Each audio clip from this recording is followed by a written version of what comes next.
how did the Sasanian Empire really fall, and what does its collapse tell us about the rise of Islam? Is the topic of this episode of the Real Talk podcast. I'm your host, Tehran, and as always, I'm joined by my brilliant co-host, Roxana. Today, we're happy to welcome historian of late antique Central and West Asia, Dr. Khodadad Rezakhani, for a wide-ranging conversation on one of the most consequential turning points in late antique history, and that is the fall of the Sasanian Empire and the emergence of Islam as an imperial power. Thank you, Dr. Rezakhani, for accepting our invitation to speak about your work on our platform. Thank you very much, and thanks for having me. All right. Yeah, no, it's our pleasure to have read your work and to host you. So, as you've described, the question of how Sasanians fell is absolutely central to your work as a Sasanian historian. Can you explain why answering this question has become the overarching goal of Sasanian studies, and how close you to a definitive answer? Thank you for that very good question. I would say that it is probably has been central to my work as a Sasanian historian. And the fact that I come to Sasanian history as a late antique historian first.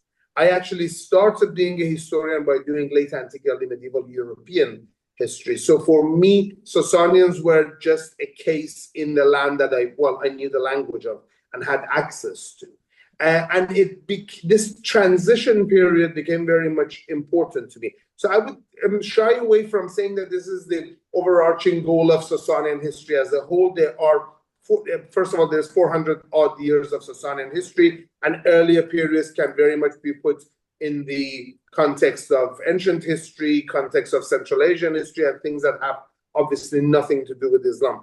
For me, this partially has to do with the fact that as a modern Iranian person, I also have some reflections on this. And my reflection has always been that the question of the fall of the Sasanians and the rise of Islam within Iran and within the Persophone sphere has always been considered an important event and has been interpreted either from the Islamist point of view, where it sees that Islam is this grand rescuing religion that comes and brings Iran out of the errors of its way. So borrowing from the Jahiliyyah source of reading of pre-Islamic history. And then on the nationalist anti-Islamic side, where the coming of Islam is a huge defeat, is keeping Iran back, is keeping Iran in ancient and, undeveloped setting. And to me, both of these sounded just wrong, because particularly, again, because of my own background, I was coming from a point of view where none of these sort of ideological answers really made sense. So my concentration on it is that I think if we really consider this question and really figure it out, we would be able, as usual, to reach a balanced answer, which is not only good for the Iranian studies and for the Iranian point of view, but for the entire study of late antiquity and early medieval period, and particularly for Islamic studies itself, which is unduly too Christianity, too Byzantine oriented, and doesn't really consider this part of the world.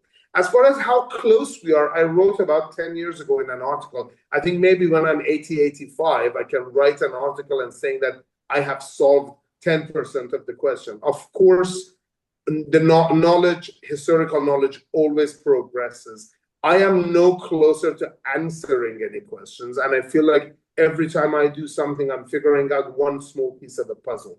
So I would say very far from finding the actual answer, but I have an overarching idea.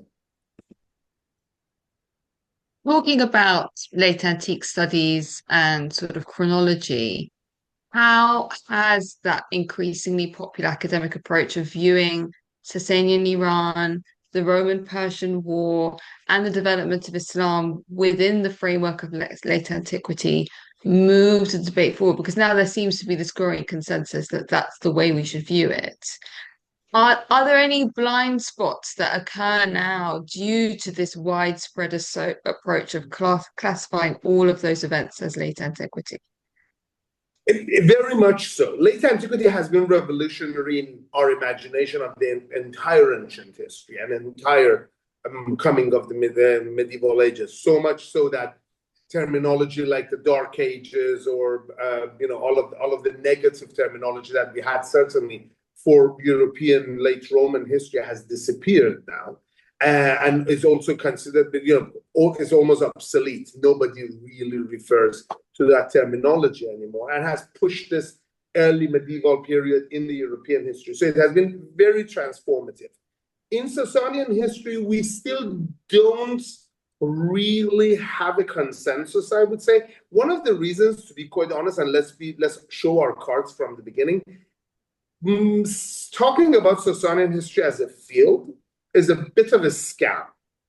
Because when we talk about late antiquity, when we talk about Roman history, we're talking about tens and hundreds of researchers, anywhere from, well, thousands probably, anywhere from position of a senior professor. When we're talking about late antiquity, we're talking about somebody like Peter Brown, who's still fortunately around and we can use his wisdom, down to hundreds of students that we have. When we talk about Sasanian history, we're talking about less than the fingers of two hands, I would say, that are really Sasanian historians. People who can call themselves Sasanian historians, I would say historians would be very, very few. And even people who just generally work in the Sasanian period, probably, I would say less than 20. And now that I'm trying to recall, maybe there are 12 of us, So talking about a field is a bit of a misnomer here. And within the field, being so small and still being so marginal, because there is no money in it, there are no jobs really advertised for Sasanian historians, really, is a job of ancient Iran, which can go anywhere from, I don't know, Achaemenid history, Achaemenids, because, imperial thing, but should be even Elamite stuff, or you would at the very most have a late antique position, which very, very, very, very, very rarely would go to somebody who's the Sasanian history. Is much more of a Byzantine, Roman, and if it comes east, increasingly early Christianity and possibly Armenology or something of the sort. So when we talk about the field, this is the problem of not really existing. But within the study of it, late antiquity has been important because it has put the entire Sasanian Empire, which is not size-wise that different than, well, certainly bigger than the Eastern Roman Empire, but it's not even that different than the entire Roman Empire, as a parallel to the Roman Empire. And now a lot of things that we study in the Roman transformation in late antiquity are being applied to the Sasanian world. We see many of the same methodologies that have resulted in very good things, many of the same source criticisms and the study of the sources. So, for example, traditionally, Sasanian history doesn't really bother about sources beyond the Iranian ones, Middle Persian things, the Arabic ones, and then, Greek ones. But now, exactly like late antiquity, you have a lot of attention to Armenian sources. Well, very few, but still there is some attention to Georgian sources, and of course, Syriac Aramaic sources. So in those senses, it has been very useful. In some senses of paying attention to religious communities like the Christian and Jewish communities of the Sasanian Empire, it has been also very useful.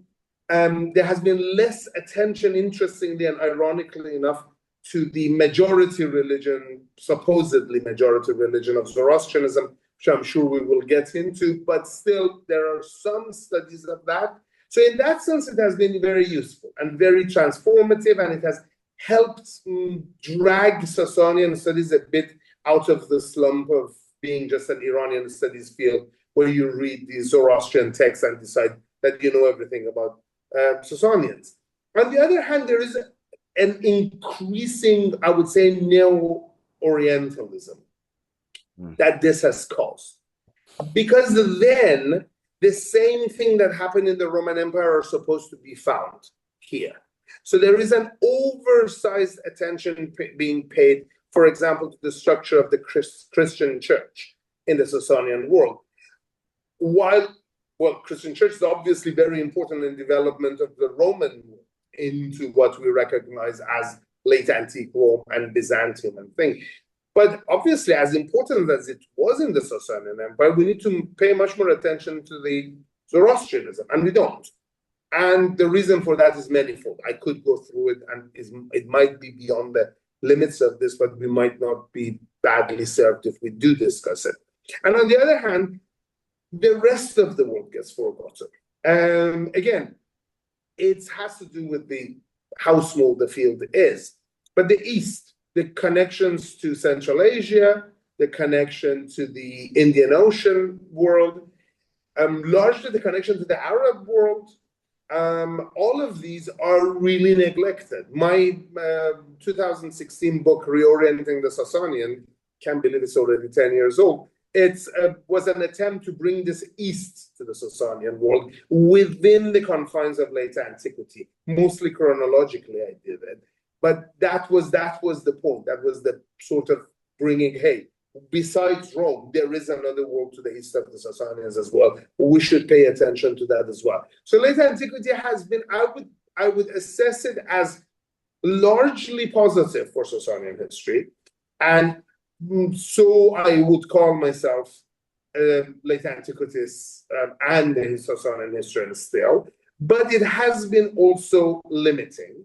And that's why I think approaches such as the approach of Garth Foden, the Before and After Muhammad book, the first millennium approach, which is not dismissive of late antiquity, but considers late antiquity within different framework for when we get out of the confines of the Roman Empire, might slowly prove more and more useful. I mean, probably, and this was a question that my supervisor asked me 16 years ago of what you do with this. Michael Moroney asked me, what do you do with the chronology of this region as far as the Sasanians are concerned? We probably have to, hopefully, if my effort of putting Sasanians a bit more forward in the study of Islam is any successful, we would have to come up with a new chronology and a new framework, which is, again, not dismissive of necessarily of the late antiquity and late antique framework, but defines more variables for it. You're right, and I often think about that a lot myself, that I think the incubator in which we call late antiquity to understand the rise of Islam, the borders are going to have to keep expanding. And Garth Foden, what he wrote, I can't remember how many years ago or a decade ago, we might have to lean in that direction by looking at a 1,000-year increment from the year 0 to the year 1,000. Exactly. And you said a lot of other many interesting things, such as I really do agree. I've kind of taken the Sasanian Empire for granted in my own research into the origins of Islam, always looking at a more Greco-Roman centric way of trying to understand it. And yeah, the whole Sasanian world just gets swept under the rug. In your book, Reorienting the Sasanians, I went on so many side missions reading things that weren't necessarily related to this podcast, such like the Hephthalites and the Western Turkic Khanate that I just had not too much knowledge about. That I imagine that a Sasanian world kind of book, much like they have an Umayyad world, is definitely in order. So so my next question is, in contrast to James Howard Johnston dubbing it as the last great war of antiquity, you refer to the 7th century Roman-Persian War as the first great war of the Middle Ages. How does this reframing of chronological divisions alter our perspective on the war and its consequences?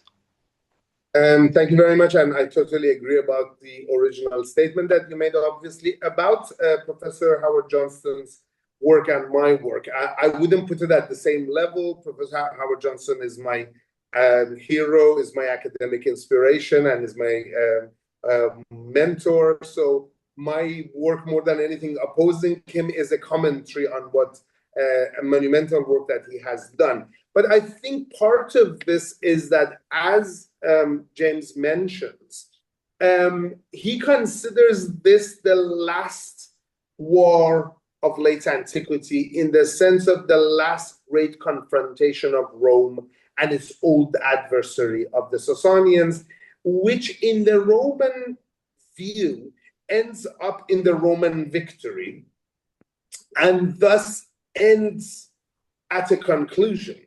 And then Islam comes and blows the whole thing up. Obviously, the entire Sasanian Empire disappears, and, well, the majority of the Byzantine Empire disappears too. And so this is it. This is the last time that these two great powers fight. There are details that what I'm doing discusses that disagrees with what James does, including the narrative of victory. And that doesn't come from any, I don't know, I always have to, being Iranian and working on Sasanians has this problem that is assumed that I am nationalist and that I'm trying to defend the Sasanians. I am a citizen of a couple of countries, and I don't consider myself a nationalist of any of them. And certainly I'm not a nationalist of an empire that disappeared 1400 years ago. And my point is something else. My point is that we consider breaks. We consider that this happened and there was a break. And that the Islamic conquest popped out of, again, how it is usually pictured through Islamic sources, out of Arabia, and comes and conquers both of these empires, destroys the Sasanians completely, and takes over most of the Byzantines. And for me, that popping out of Arabia is the problem. And what I see is that, first of all, is chronologically, I think we should sort of ring a bell in everybody's head that the end of the Sasanian Byzantine wars of the 7th century is somewhere between 628 and 630, right? The beginning of the Islamic conquest is 636. It's 6 years after. It's not that long after that. So, and the people who are actually involved in it, which we call now, I'm sure we will get into this, whether it is the Islamic conquest or the Arab conquest or whatever, are people in this southern zone of the Syrian desert. The region of southern Syria, Jordan, Palestine, southwestern Iraq, northern Saudi of today. And we don't consider these people at all in the wars of the Sasanians and Byzantines, while these people live on the borderlands of the Sasanians and Byzantines too. And sort of, I have kind of given this movie-like view of this, that we have this view of the world of late antiquity from sort of middle to northern Mesopotamia up to about 628, 630. And then all of a sudden we switch and our camera sort of moves all the way to Mecca. And we start with the life of Muhammad and come to Medina, and then Muhammad dies, and then Abu Bakr comes, and then Umar comes, and the conquest starts. And then we view the conquest from the south to north. Well, what happens if we just keep the camera in northern and central Mesopotamia? How is that looked at? And what happens if, before this happens, we put a camera also in northern Syria? How are these things viewed if we just don't change our point of view?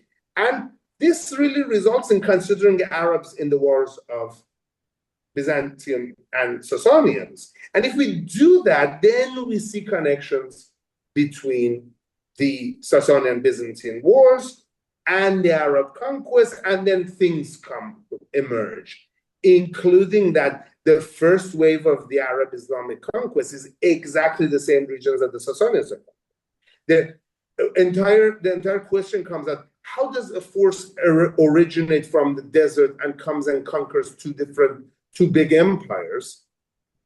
The quickness, the suddenness, and the unbelievable aspect of that is exactly happening in the regions that have already been conquered by the Sasanians. It exactly happens in Syria, Mesopotamia, Western Iran, and Egypt. And then beyond that, nobody now doubts we have very good. It doesn't look very sudden when they get to Spain anymore. About 80 years later, is the fact that how can during the 11 odd years of Omar's conquest, Omar's caliphate, they conquered so much. If you look at it, that they didn't conquer it anew, that the people who were conquering were probably part of the game already, makes sense. So for me is, if we are imagining this grand war of the East and the West, the Crusades, whatever, if we want to continue on that theme, which I have problems with, because I think that itself is very Eurocentric and very much based on understanding of the East and West, and going back to the Greeks and Persians and Alexander and things of the sort, which have much helped modern racism.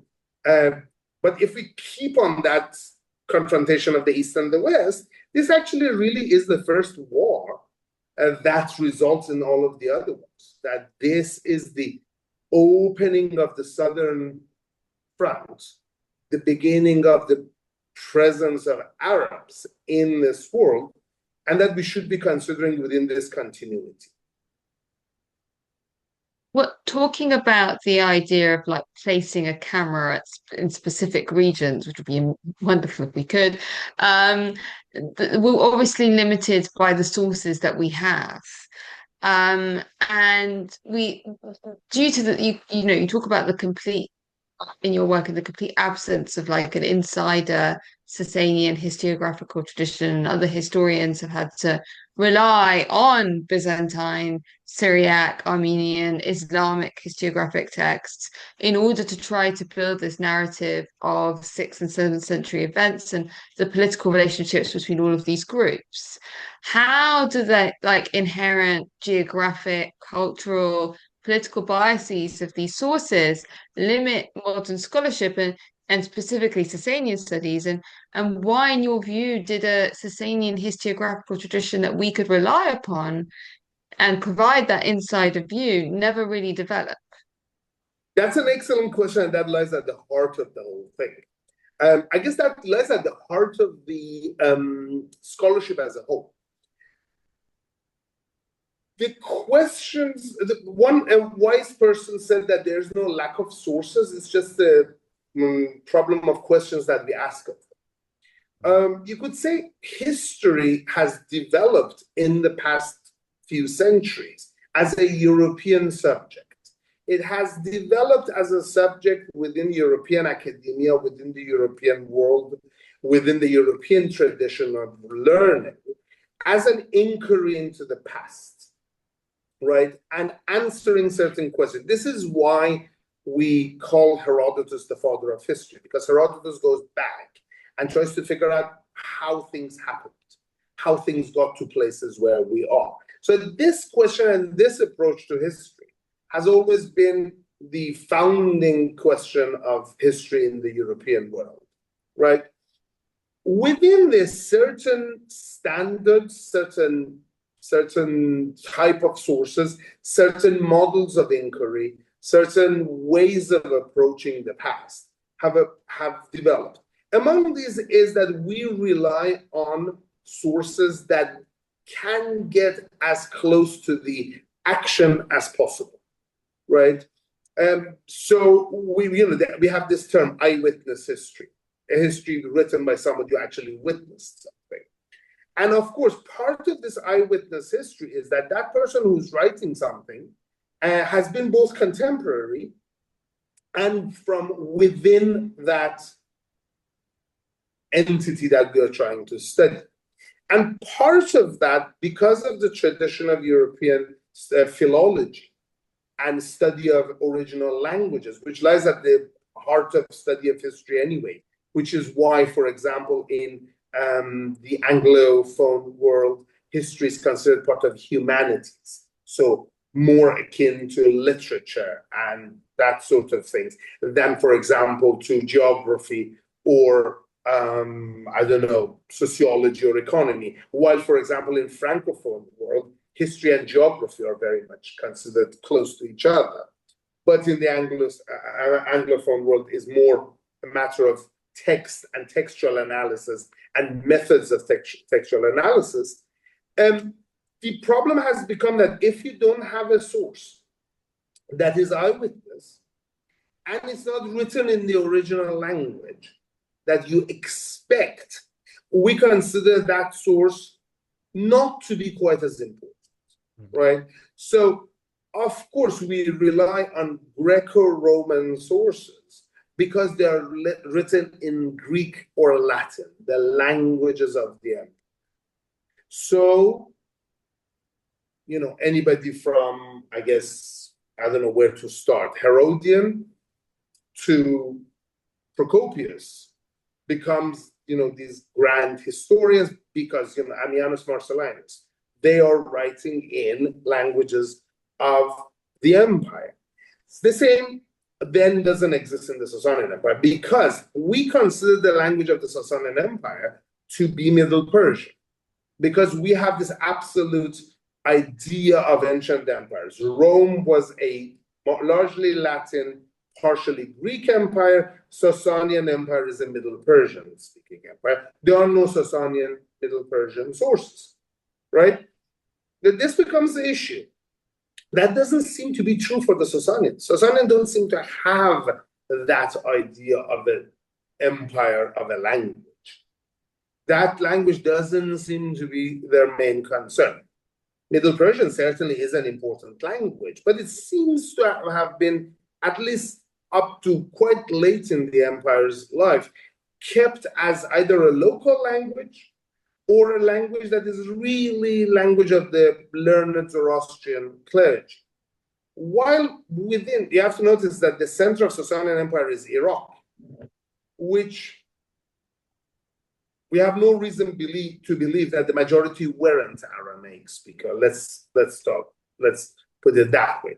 Probably Arabic speakers, and of course Middle Persian, probably Parthian, and a number of other languages. But it wasn't a Middle Persian speaking empire. Middle Persian wasn't the language of the Sasanians. Since we don't have Sasanian Middle Persian sources, our understanding is that there are no internal sources. The answer to that is, well, we have Aramaic Syriac sources. We have Eastern Syriac sources written within the territory of the Sasanian Empire. We have Armenian sources, which are, again, Armenia was part of the Sasanian Empire. So Armenian histories, despite the fact that they're writing only about a region, are Sasanian, internal Sasanian contemporary compositions. And then greatly, translation is a completely legitimate way of keeping historical records. And as uniform as the narrative of Sasanian history is in Islamic sources, anything from Al-Tabari to Dinawari and, well, whatever remains in Al-Masudi and whatever is in Hamza al-Isfahani and all of these people, it seems that there was a historical tradition, but it existed, yes, because there is a pretty uniform narrative. You know, the differences between those narratives are the same or even sometimes less than what you have for Roman history, right? You have different perspectives, but it's the same general history. So I would dispute the idea that we don't have sources for Sasanian history. It's just that we just don't look at those sources from the way they are recording facts, which is not necessarily answering the same questions that we are asking of the Roman Empire. Those sources are written for different purposes. They are not necessarily keeping the same chronological order. They are not necessarily telling the stories in the same way, and they are not concerned with the same thing that we are in the Roman Empire. And of course, yes, as you very correctly pointed out, there are geographical biases and differences. So then the Armenian history obviously is talking about Armenia and the rest, Armenia and the Roman Empire and the Sasanian Empire. The Syriac sources are obviously written mostly by the church, adherents of the Church of the East. So it's about that. It's about the world of this, minority group, this particular church towards that. We now have very good work being done on Jewish sources. So, another thing to pay attention to is that the Talmud, the Bavli Talmud, the greater Talmud is written in Mesopotamia during the rule of the Sasanian Empire. It is not a historiography per se, but it does have a lot of information and stuff remaining in later Jewish sources as well. And then you have these Eastern sources, and I haven't had the skills to go through the Chinese sources, but like a very good colleague, Jeffrey Kotick, has gone through some of them, and he points out also that there are a lot of information in Chinese sources, and the sources and the origins of those sources are also very important. And then we have all of these East Iranian documents that are now emerging in Bactrian and in Sogdian and all of these things, which provide a lot of historical information. So now we could say that we have things for the Sasanian Empire that we don't have for the Roman Empire, including all of these primary sources in Bactrian and Sogdian, which we really don't have for anywhere like Sasanian Empire. So in some senses, we have more sources for Sasanians. So I think there needs to be a shift in understanding sources, geographical biases aside, and looking for official imperial histories, looking for Procopius, looking for Theophylax Mokata, looking for Eusebius, looking for Ammianus Marcellinus. That might be a wrong-headed way of looking at sources. Yes, what remains in Islamic sources seems to have some officiality, starting in the late 6th century, probably as a reaction to the fact that Romans did have an official history. But I don't think that we can really dismiss the entire existence of all of this historiographical material as not a Sasanian historiographical tradition developing. It's just that we haven't switched our way of looking at historical sources from the correct viewpoint, I would say. Okay, very interesting. You argue that the 7th century wars were a conclusion of a century of planning for the Sasanian Empire. What were these preparations and how successful were they in achieving Sasanian objectives?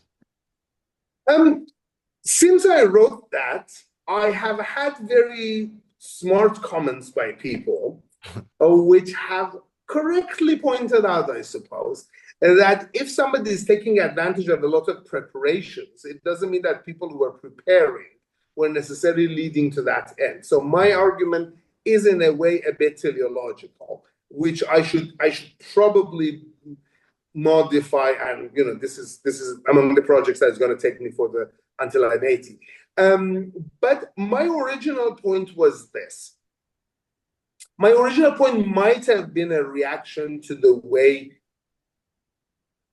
Sasanians are viewed or imagined as generally disorganized and reactive. That in the West, Romans plan, Romans defend, Romans sort of have strategies, Romans have diplomacy, and so on and so forth.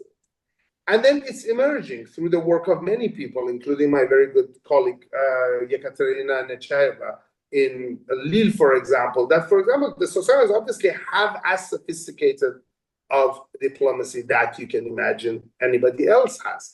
And that the Sasanian campaigns in the West are not just blind raids. Usually this is what's said, that the Sasanian emperor such and such raided that region to extract tribute from the Romans to pay his Hephthalite, for example, predators or enemies.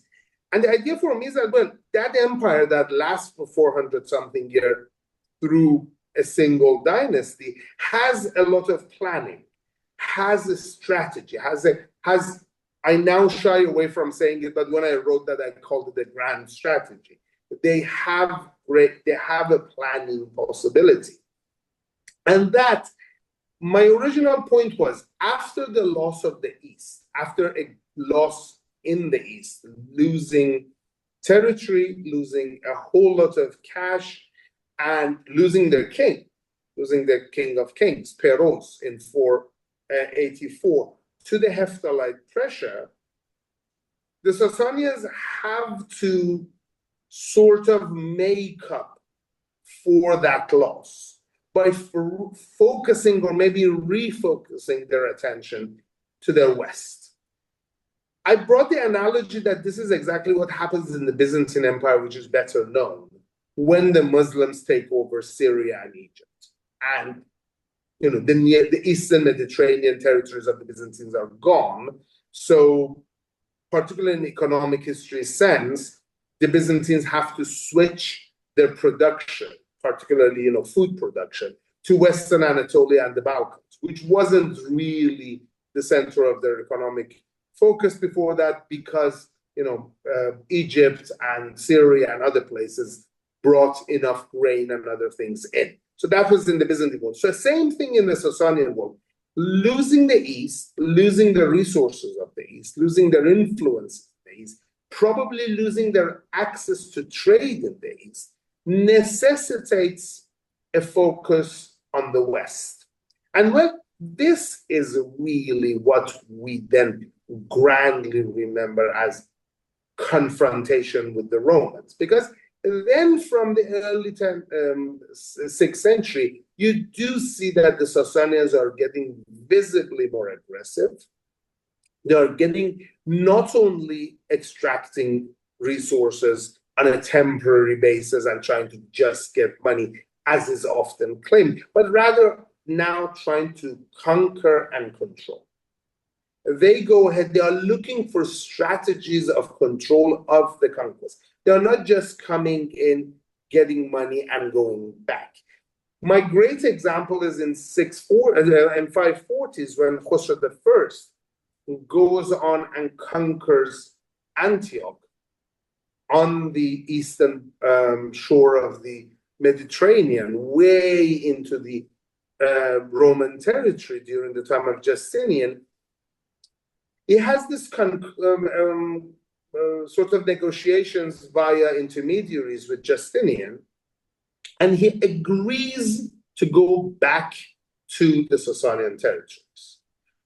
But he very slowly, while these things are happening, takes his sweet time. First of all, he goes to the shore of the Mediterranean and actually goes and swims in the Mediterranean. And then, as is said, prays towards the sun, which is said to be whatever, that religious side doesn't matter, and then comes back, which for me is like sort of a hint that this is no more Mare Nostrum. This is not a Roman pond anymore. This is now I'm swimming in it as well. The Sasanian Empire is swimming in it as well. So it's sort of a symbolic gesture towards the Romans that you are not the only masters of this pond anymore. And then while he's going back to the Sasanian territory, having concluded the contract, the peace treaty, and gotten the whatever money that he wants, you would expect him to just go back home and take care of stuff. No, he very slowly takes a very unusually long road. He sieges another city. He has negotiations. He's surveying the land. He's actually looking at what's going on. He wants to know northern Syria. And earlier on, during the time of his father, the Arab ruler of the Lahm region, the Al-Hira region, has also offered to Kavad, the Khosrow's father, that I will help you to go through the desert. I know the routes. I know where water is. I will take you. And why do you keep on attacking the Romans through Nisibis Dara corridor? Why don't you just go from the south, take them by surprise, and defeat them? And I will just help you do that. So Sasanians have this interest in Eastern Mediterranean, which they didn't.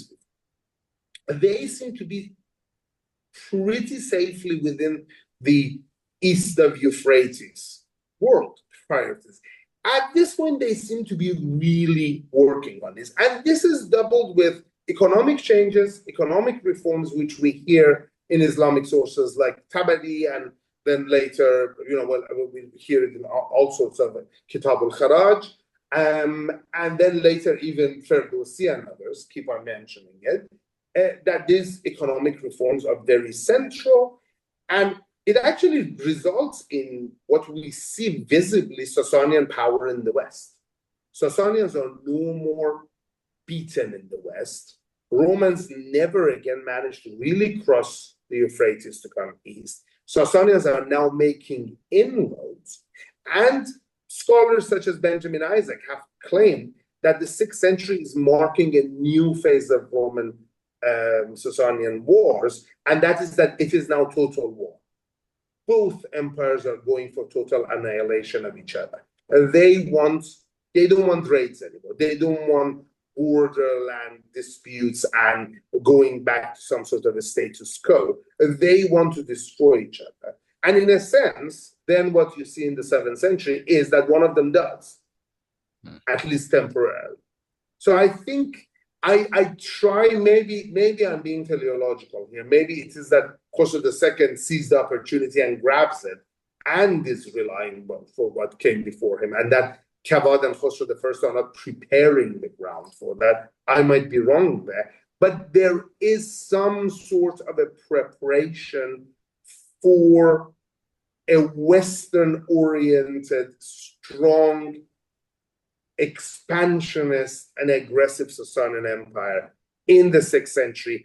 And I have a hard time separating it from the reality that emerges in the 7th century. I think there is a real temptation to be teleological, particularly with late antiquity, because of this succession of events that seem to be mapped out so beautifully, but also the sort of religious dynamics as well sort of prompt that reading quite a bit. And in relation to that, you've characterized the lack of attention to Zoroastrianism when trying to understand the inner dynamics of the Sasanian Empire. And you've also characterized the perception that Zoroastrianism during the Sasanian period was a religious autocracy, sort of presided over by a dominant clerical establishment. That is quite misinformed. Can you explain why you believe this view to maybe be poorly evidenced, and elaborate on whether there was a marked difference between the way Sasanian and Byzantine rulers approached religious conformity or enforced it politically? Was there, because obviously we see in the Byzantine Empire an attempt to underpin political unity with religious unity. Do we find that in the Sasanian Empire at the same time, or are we projecting Byzantine dynamics onto the Sasanians? The simple answer is there wasn't. The simple, just to solve it, I don't think there is any evidence that there was. But the Sasanian Empire is religiously a complicated place.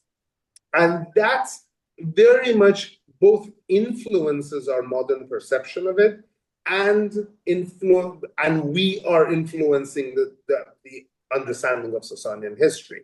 So I think part of this, which is not the entire thing, it's not even half of it, but part of it is our expectations for the Sasanians to have a quote-unquote official religion.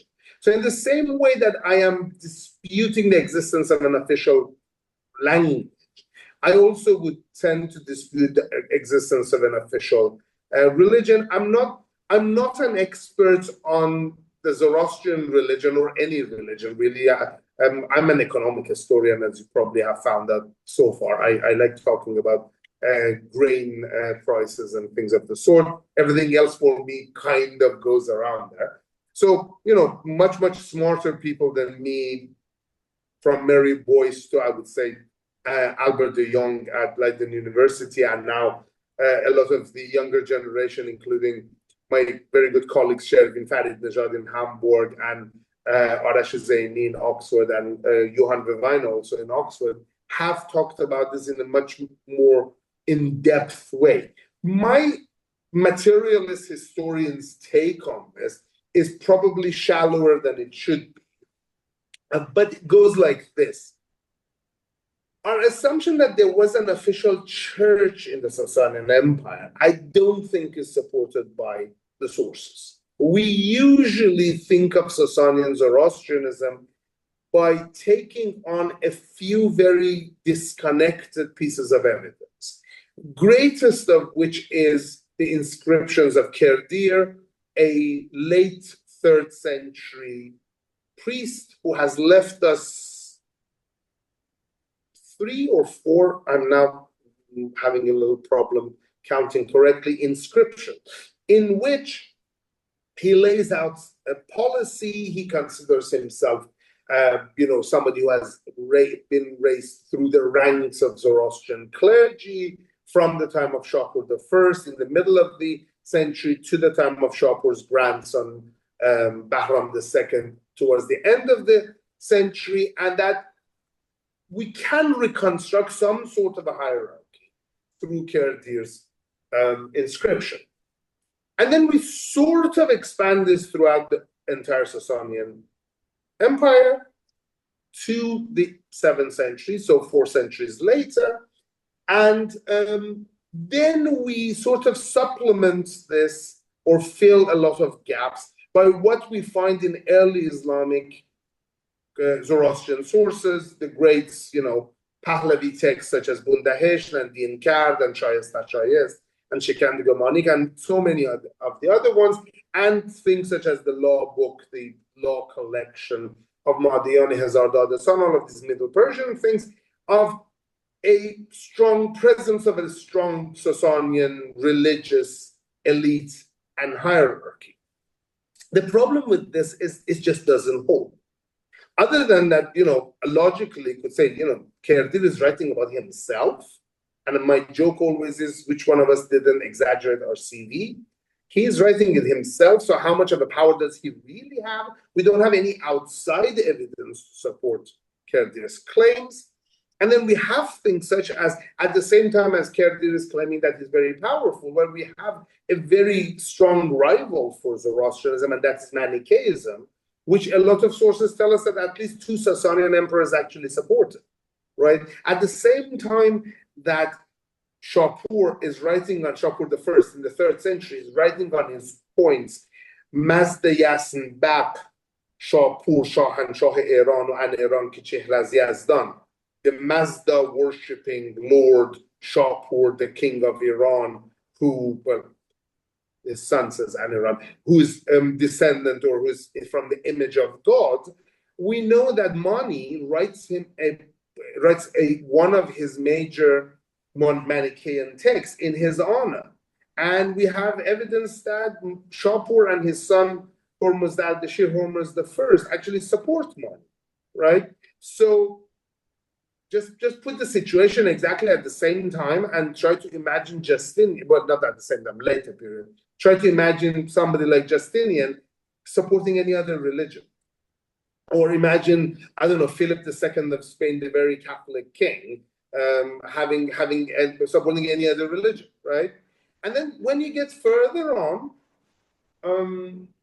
well, Mazdakism is too messy, but Mazdakism exists, at least once or so. Again, we could interpret that as, okay, Kabad's attempt at breaking the power of the Zoroastrian clergy, although we'd never have anybody, if you have the name of Mazdak, or other people who are mentioned in some Roman sources, how come we don't have the name of the Sasanian head Mubed, head priest? There is no Mubed against whom Mazdak is rebelling, right? When you have in the Roman sources, you have all of these the Christological fights. You have both sides, right? You have John Chrysostom and you have, who's the, oh my God, Nestorius? No, not the other one.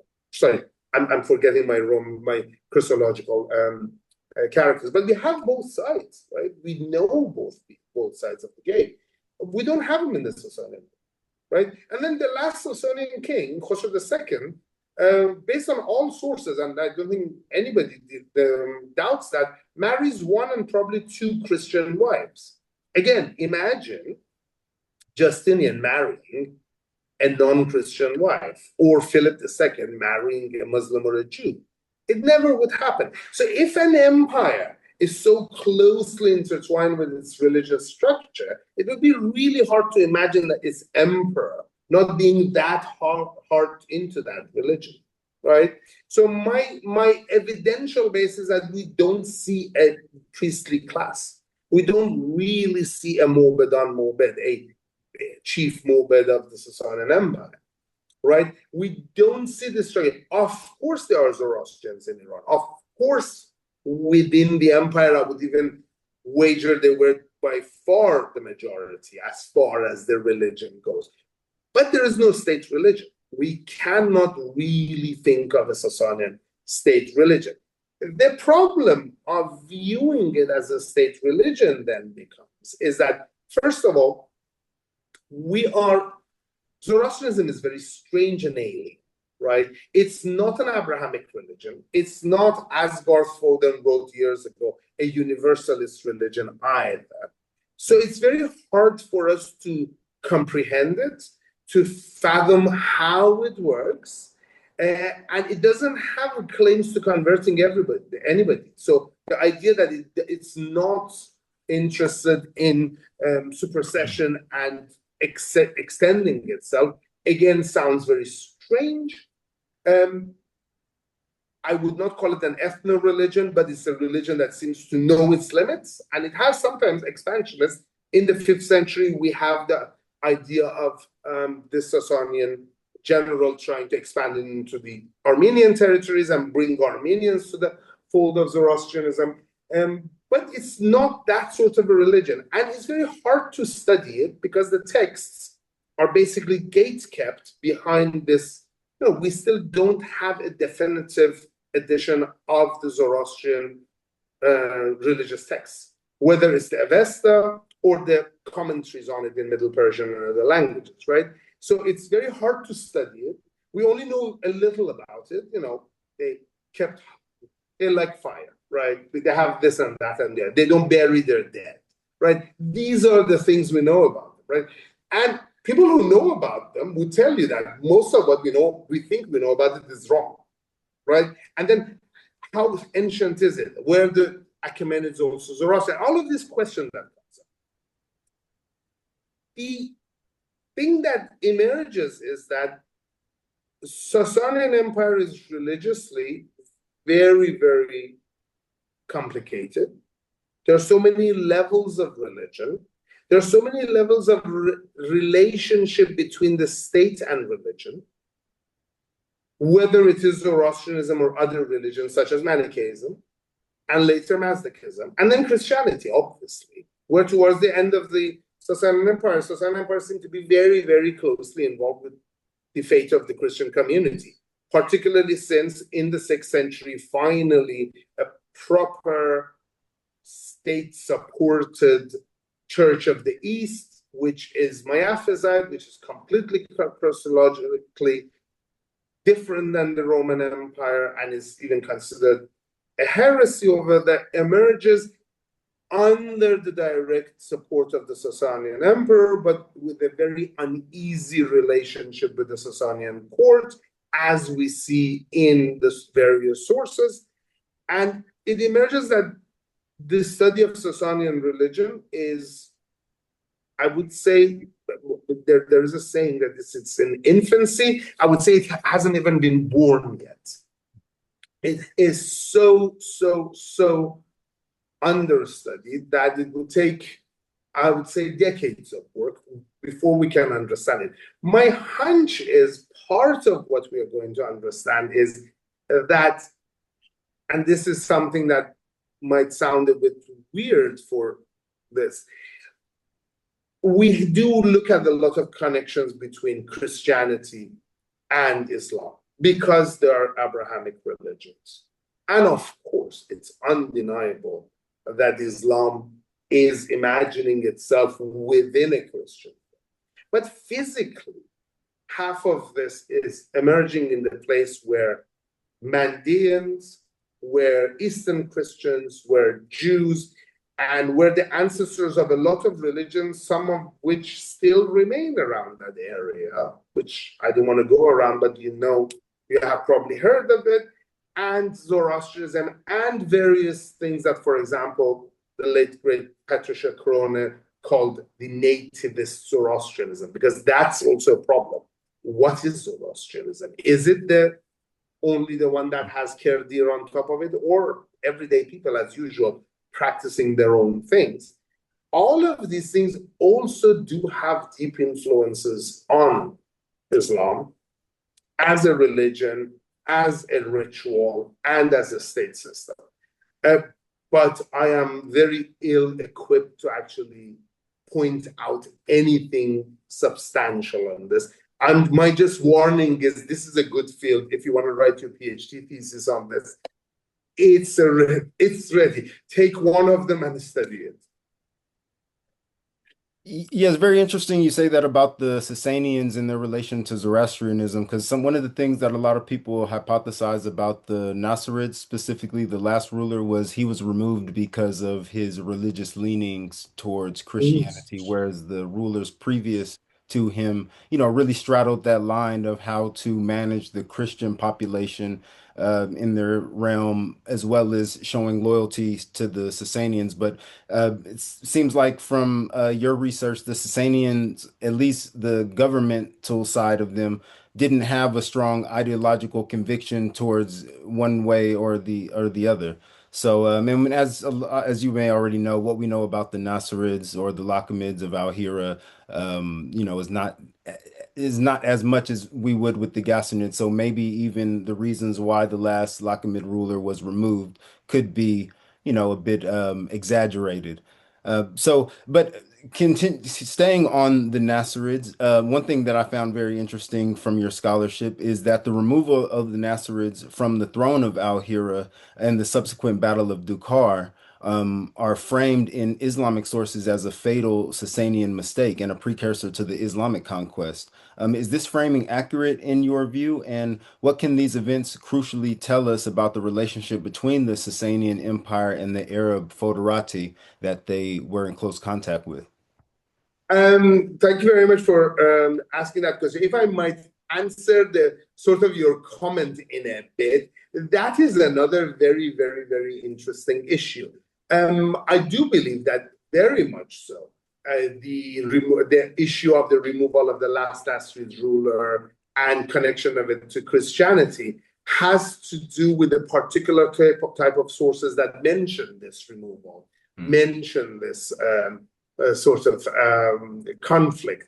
I know I'm from reading the works of some colleagues that forthcoming books I've been privy to them, that there's a whole lot of this has to do with the anxieties of border populations and their perception as not quite loyal to either side of the empire, and particularly conversion to Christianity and the religious population on the border, and particularly the closeness of the Roman Sasanian empires, the population of the Roman Sasanian Empire, because of this matter, and also the linguistic reasons, always made these populations on the border suspect, and always makes their own view of the outside very unsure. So the whole issue of the conversion of the last Lakhmid ruler and his removal and his connection to the religious cause is by itself telling of the historical sources, is by itself a sign of how historical sources read the events and how we should or shouldn't read those historical sources. That we should consider that these are telling a particular type of story, and they are within a particular genre of telling these stories.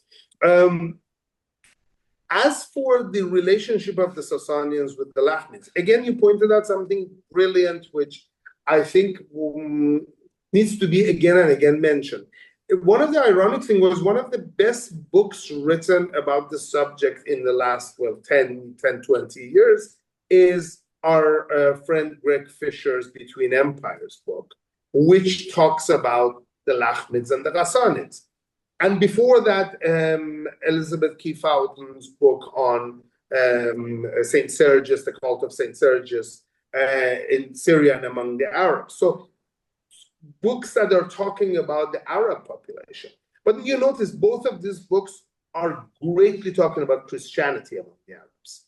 This is part of what I talk about, that Christianity is very much is the approach that people take. And when you read Dr. Fisher's book, particularly, ironically, there is a lot more about the Ghassanids than about the Lahmids, right? And you look at the history, and Lahmids basically, again, a lot of things about the Lahmids that we can and we know comes down to what we can extract from Islamic sources, some of what we can extract from, for example, Syriac sources, Syriac Christian sources. And it really, again, is talking about that borderland issue, those anxieties, those conflicts and sort of confrontations, and not a whole lot more. There's not much about the relationship of the Nasrids with the actual Sasanians. There has been hugely more done on the Ghassanid relation with the Byzantine center. There is a lot less done with the Nasrid relations with the Sasanian central state. And the connection really, again, the study is very much Christianity oriented. And if you see the state in any of these narratives, the Byzantine state plays a much larger role, which again strengthens that idea that Byzantines had more strategy, had more state policy, had proper ways of dealing with the population on the borderland, including the Arabs and all of these things. Now, another colleague and good friend, Peter Webb, has written a lot about the Arabs and the origins of the Arabs and the emergence of Arabs in this region. And among the works that he has done is a lot of focus on the Jahiliyyah poetry and on the depiction of pre-Islamic Arabs in the Islamic sources. Something that one of his articles very interestingly mentions is that all of these things seem to be actually concerned with the Lahmid Nasrid court. That in the imagination of the Islamic historians, the Nasrid court was the main Arab court. And that's where the Jahiliyyah poets are, that's where the focus entire thing is. That sort of Arab world for them sort of ends in Bosra. And beyond that, that Ghassanids are actually very rarely mentioned in Arabic sources. Ghassanids seem to be much more of a concern of the Byzantine sources dealing with the region. Arabs themselves seem to be much more concerned with the Hiran world, the Nasrid world. But you see the opposite of this reflected in modern scholarship. The modern scholarship is much less interested in the Nasrids, much more interested in the Ghassanids. Again, obvious, because it is approaching this from a Byzantine point of view. And kind of like what you mentioned before, it's what we, from a Western point of view, consider as primary sources. Because from what I understand, the Ghassanid, if you consider their sources, they're more contemporary to the time that we're talking about because they're found in Roman sources. Where it seems like from what you've described about the Lakhmids, which tend to be found in later Arabic sources, because they're found in later Arabic sources, they're kind of, swept under the rug or seen as not so primary. So, Exactly. it might take a little bit of a perspective shift, which Patricia Crone has written about as well as, how we kind of approach these things. So, yeah, just my mind was like working as you were speaking, just trying to, yeah, because sorry, I didn't mean to cut you off. It's all No. You are very right. And Patricia Crone is a very good source to mention as well. It's a very good scholar to mention as well. Exactly. And we have to, for example, we have to make ourselves better. And this is mainly actually addressed towards myself, dealing with things such as the Jahiliyyah poetry. I was trained as a late antique historian and an Iranian historian. So what languages was I to learn? Greek, Syriac, Middle Persian. And well, I went and learned some Bactrian and other East Iranian languages. And then I realized quite towards the sort of my post-PhD career that I should have done a lot better Arabic, a lot more Arabic. I should be very good in Arabic. And Armenian, another source, and Georgian, but I don't think anybody alive can really learn Georgian well. That was a semi-joke, but anyway. But just Arabic. So we have to learn to deal with sources such as Jahiliya poetry, which we don't. We really are not equipped for this. A late antique historian very rarely deals with things such as Jahiliya poetry. So going through that and having that in the back of our mind, Duhar specifically is very interesting. Duhar seems to be there because apparently that's the first time that Muhammad comments on anything that happens in that part of the world, right? So it's called sort of chronologically seems to be one of the earliest mentions of the interest of people in Mecca and Medina in this part of the world. And then it kind of brings on this grand entry of the Meccan world, the Medinan world, into the affairs of southern Mesopotamia. And of course, the narratives is greatly exaggerated. What it seems like to be is that the Nasrid ruler is removed. He goes to the desert zone, as it happens and has happened before, takes refuge with one of the local sheiks, who then refuses to give him up. Sasanians come to take him away, and there is seems to be a proper battle in which the Sasanians are defeated. Of course, it always matters what perspective you have, who writes history, right? I always jokingly say that history is not written by victors, but by the people who write. And this might go back to Roxana's original question of development of Sasanian historiography.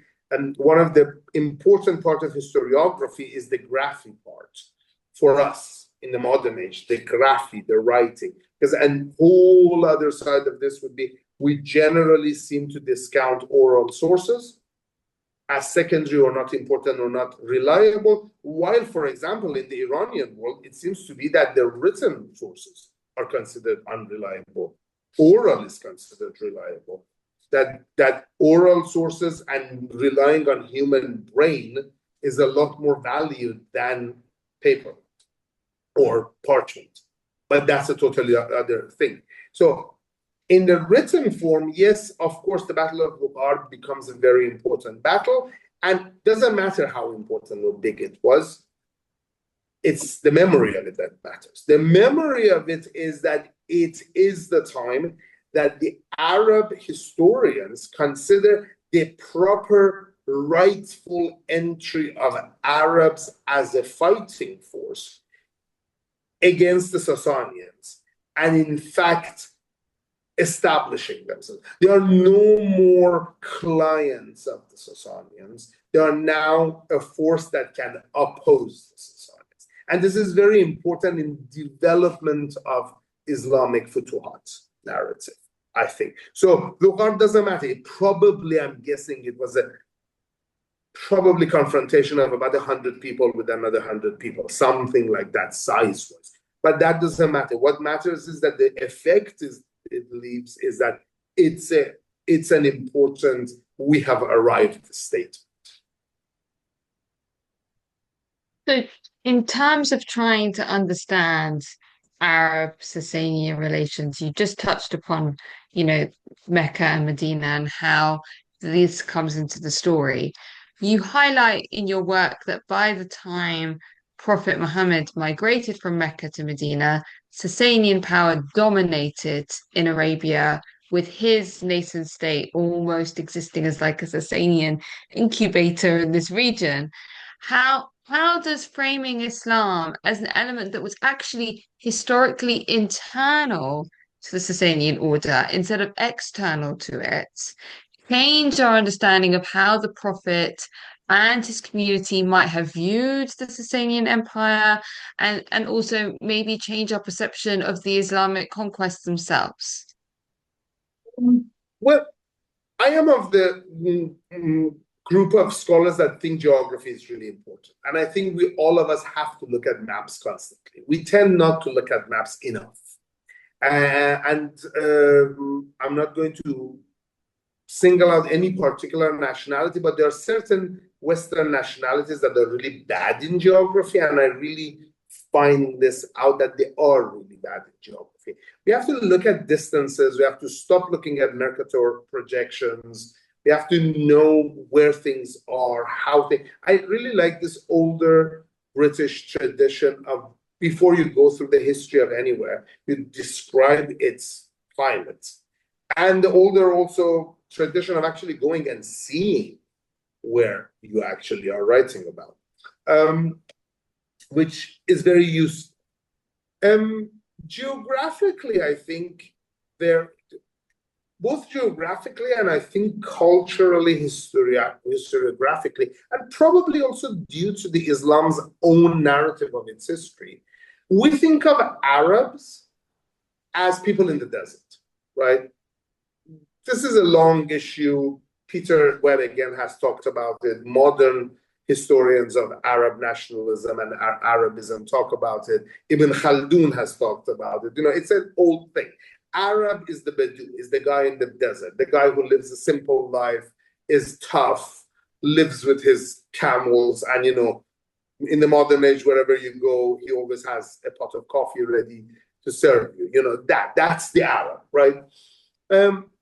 Of course, this has been dispersed a long time ago. We know that Arabs, we were just talking about the Ghassanids and the Nasrids. There is a Beth Arabaya in northern Mesopotamia already hundreds of years before Islam, and so on and so forth. So there's a problem of what we imagine Arabs to be, and the idea that Arabs are outsiders to both Byzantine and the Sasanian world, and the narrative that Arabs burst out of the desert and take over the two greatest empires of the ancient world, which by itself is problematic because there was a third one in China and they never got there. So, we shouldn't boost the status of Romans or Sasanians too much.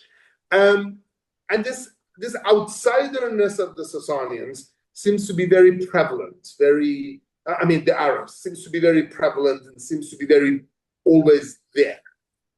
And then the other problem becomes that we think of things in nationalistic terms and borders, right? Where does the border end? Yes, there was a borderland of the Sasanians and the Romans, for example. But when it comes to the desert zone, where does the territory of the Ghassanids really end? If you look at the modern map, and people draw lines on maps as if, like the modern countries, they're actually borders. When you get to the Ghassanid and the Nasrid sort of zones of influence, people either start using dotted lines or just leave it open, right? Where do these people end their territory?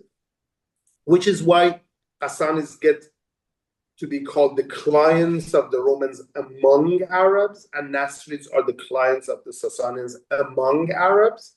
And this becomes a question of how do they communicate. So these are the two major problems of perception we have.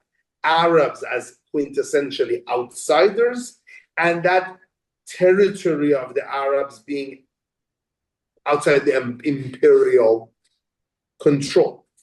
My suggestion was that if we look at the territory in which Islam comes to existence, so namely Mecca, Medina, Hijaz, it is way down there.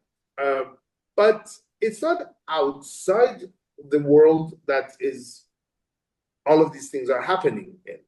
Of course, Patricia Crone has written that great book, Meccan Trade and the Rise of Islam. What is the name of the great Hungarian scholar? Oh my God, Robert Simon, Meccan Trade and Islam, a problem of some problem of scale or something. And other historians have written about this. And we know that there was a relationship between Mecca and Medina. Patricia, before her passing, one of her last articles was that she was modifying the items of trade that are going through Mecca and Medina towards that part of the world, which we have in the narratives of, for example, Muhammad's life to be mostly leather, not the frankincense and myrrh that was traditionally imagined. So there is a relation, there's an acceptance of a relation. But again, it's seen as down there, a couple of trading cities down there. My point was, if you look at the map, Sasanians, well, have had Eastern Arabia for hundreds of years. They seem to be never that they didn't necessarily have Eastern Arabia. So what I mean is anywhere from Kuwait down to Oman seems to have been either controlled directly by the Sasanians in the sense of having a Sasanian actual governor in certain places, including the area of today's Bahrain, Qatar, and then the area of today's Oman, and various presence around. You know, we are now having archaeological work done in Sohar in Oman, and then in various parts of UAE and other places, which shows that, well, Sasanians were in Eastern Arabia in one capacity or another, right? Northeast, they obviously have the Iraqi region, you know, the up to Euphrates. This has been their, say, traditional territory. We have this narrative of a Sasanian conquest of Yemen, South Arabia, in the 6th century. It should probably be modified to the presence of forces coming from the Sasanian Empire and probably sympathetic to the Sasanians in southern Arabia. I very much doubt Sasanians ever really extracted taxes from South Arabia. But anyway, Yemen is within the Sasanian zone of influence, right? And then from 610, so 10 years before Muhammad's, well, more 12 years before Muhammad's migration from Medina and Mecca, and from the almost very beginning of Muhammad's ministry in Mecca, Sasanians have started moving west. And by 618, Sasanians are in Egypt, right? So by 618, again, 4 years before Muhammad's move from Mecca to Medina, Sasanians are in control of anything that goes around Hijaz. So Hijaz has no direct connection to anywhere but the Sasanian territories by 622. By 618, by time Muhammad is still in Mecca, there is no, all of this trade that might be going, whether it is frankincense or myrrh or leather or, I don't know, wood or whatever you want to call it, is going to the Sasanian territory. There are no Byzantines around anymore, right? 622, when Muhammad moves, it has been 4 years that this has been the fact. And until 628 for sure, and based on my nitpicky, and this is the argument that probably is beyond the interest of this, 630, let's say, anywhere between 620 and 630, and Muhammad dies in early 632. So almost until the end of Muhammad's life, or very late into his life, Sasanians are in control of everything around him, right? So my suggestion is that this is just a geographical argument. It's very simple. I don't need to really argue it. The Islamic State is coming to its own at the time that it is completely surrounded by the Sasanians. It is very aware of this because when Muhammad is already back in Mecca, if you notice, the first time that Muslims are trying to escape the pressure of the Quraysh, and you know, people like Abu Jahl and all of those people, they go to Habasha, they go to Ethiopia, which in Islamic sources is said because Najashi, Negush of Aksum, is a Christian. This is why they go to, which might have been very much the case. But it's also the only part that is not under Sasanian control, because they couldn't go to the Roman Empire, right? They had to go to the Sasanian territory, through the Sasanian territories to make it to Constantinople, which was the closest they could, and they probably couldn't, right? So Ethiopia is really the only way out. I still haven't found an answer for what this exactly means for the development of Islam. I don't know what this Sasanian incubator might have, what consequences it might have had for the development of the Islamic State as a state, for the development of Islam as a religion, for the life of Muhammad, for any of the. I'm not claiming I have answers. I'm just saying let's notice this, and then let's see what we can get out of this fact. Because I have not seen anybody pointing this out, that Muhammad didn't have any access to the Romans. Whatever religion it is, he wasn't actually talking to Romans. He probably had a lot of access to Christians. They are all Christians in southern Mesopotamia and southern Syria, no doubt. But that there was no Roman presence, right? And that towards the end of Muhammad's life, his last war is the Ghazwa of Tabuk. And in the narrative of Tabuk, it's very interesting. Muhammad hears in 631, that the Romans are coming down towards what is now Aqaba, or in southern Jordan, northern Arabia, Saudi Arabia. And he goes there not to welcome them. We get to that whole argument of whether Muslims were pro-Roman or pro-Sasanian, which I think is a wrong-headed argument. Anyway, he's not going there to meet them. He's going to confront them and drive them back. So Muhammad is aware of whatever is happening over there. And this is after the war has ended and the Sasanians are withdrawing from the conquered territories or whatever they're doing. And he's going to meet people over there and confront them. And then he goes there and there are no Romans. So he just goes back. So it's kind of a war that never happens. It's a battle that never happened. But it's very interesting that it actually happens against Romans, because there haven't been Romans there. There haven't been any Romans there. He hears some Romans are coming and he's going to drive them back. What that means, again, I haven't quite figured out what that means, but it's just a fact. There are no Romans for pretty much the entirety of Muhammad's mission and rule in Medina, and he's surrounded by Sasanians. Make of that what you will. I mean, which is a very interesting feature to point out, and something that I have noticed as well, that as you've described, I mean, you start to see a Sasanian stranglehold around the Arabian Peninsula, whereas the Romans didn't have that kind of access. But one thing that I found very interesting is that then you pointed out the inverse is that Roman religion made inroads into Arabia, but on the flip side, you kind of don't see the same inroads with Zoroastrian religion in Arabia.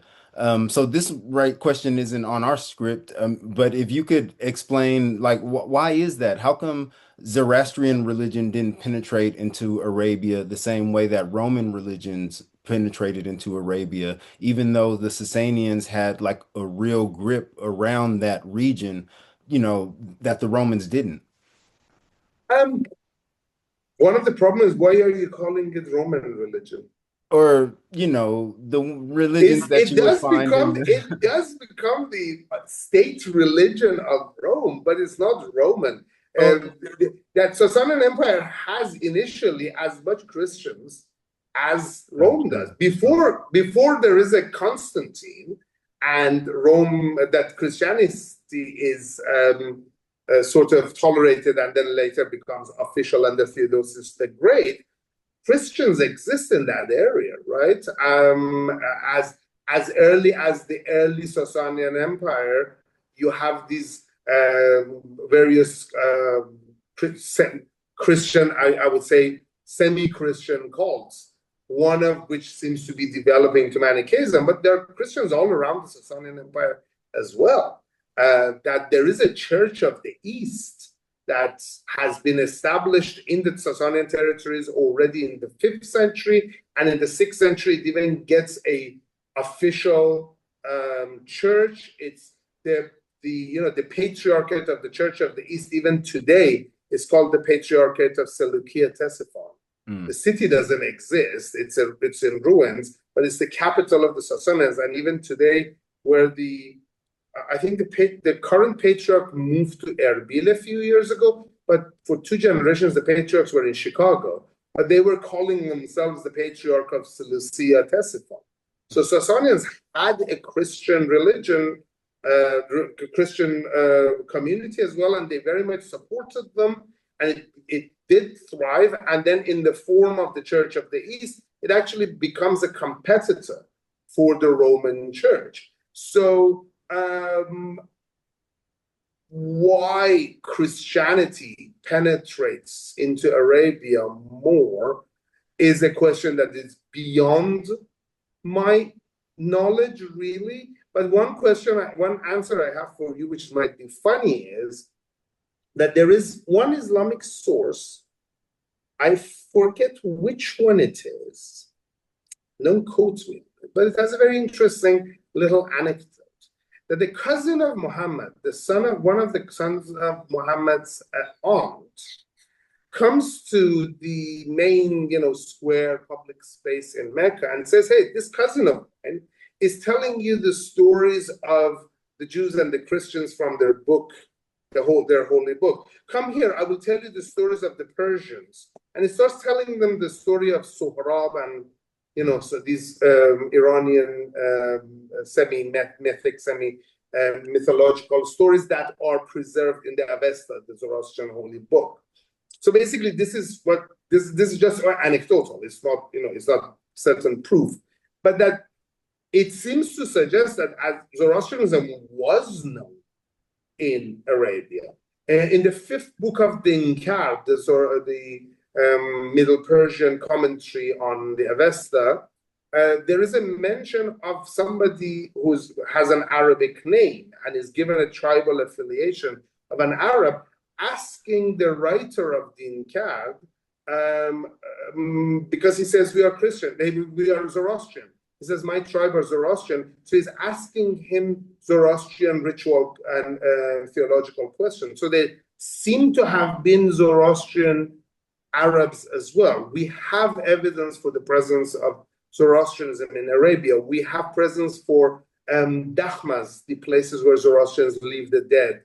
In Eastern Arabia, archaeologically, we have found them as well. And there were certainly Zoroastrian miners in the area of Oman and Yemen in the 6th and 7th century. Michael Moroney has written a very interesting article where he mentions this development of mining in the Sasanian Empire in Arabia. So there were Zoroastrian Arabs. Zoroastrianism was present, but we go back to that question. Zoroastrianism is not the state religion of the Sasanians, and I think we shouldn't think of Christianity as the Roman religion either. Right. It's a religion of the Near East, and after all, it's the religion of Jerusalem, and Jerusalem is just in the north of Arabia.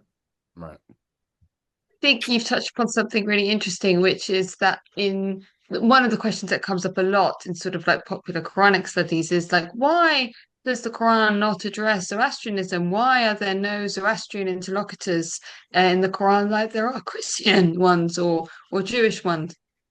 And I think that this comes from a flattening and misunderstanding of the religious complexity of these empires.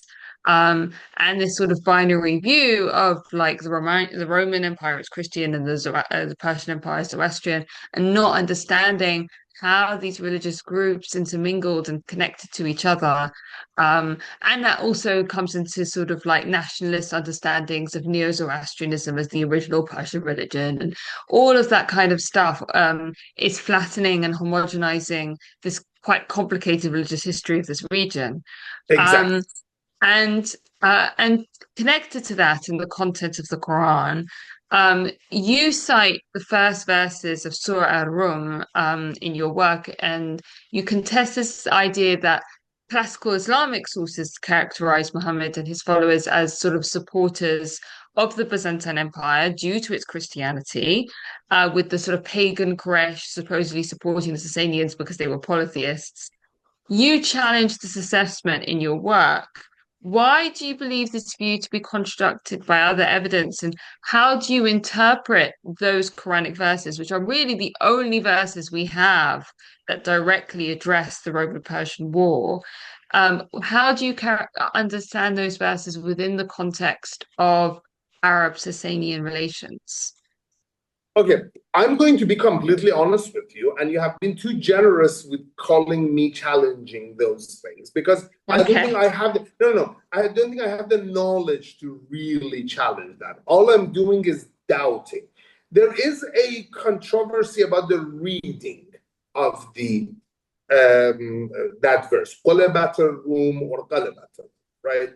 And I can't comment on that. I can just tell you that that controversy, the fact that Khulabat is dominant, has been challenged by others, has been commented on by others. And I have had conversations about this with people who are a lot more knowledgeable than me in this area.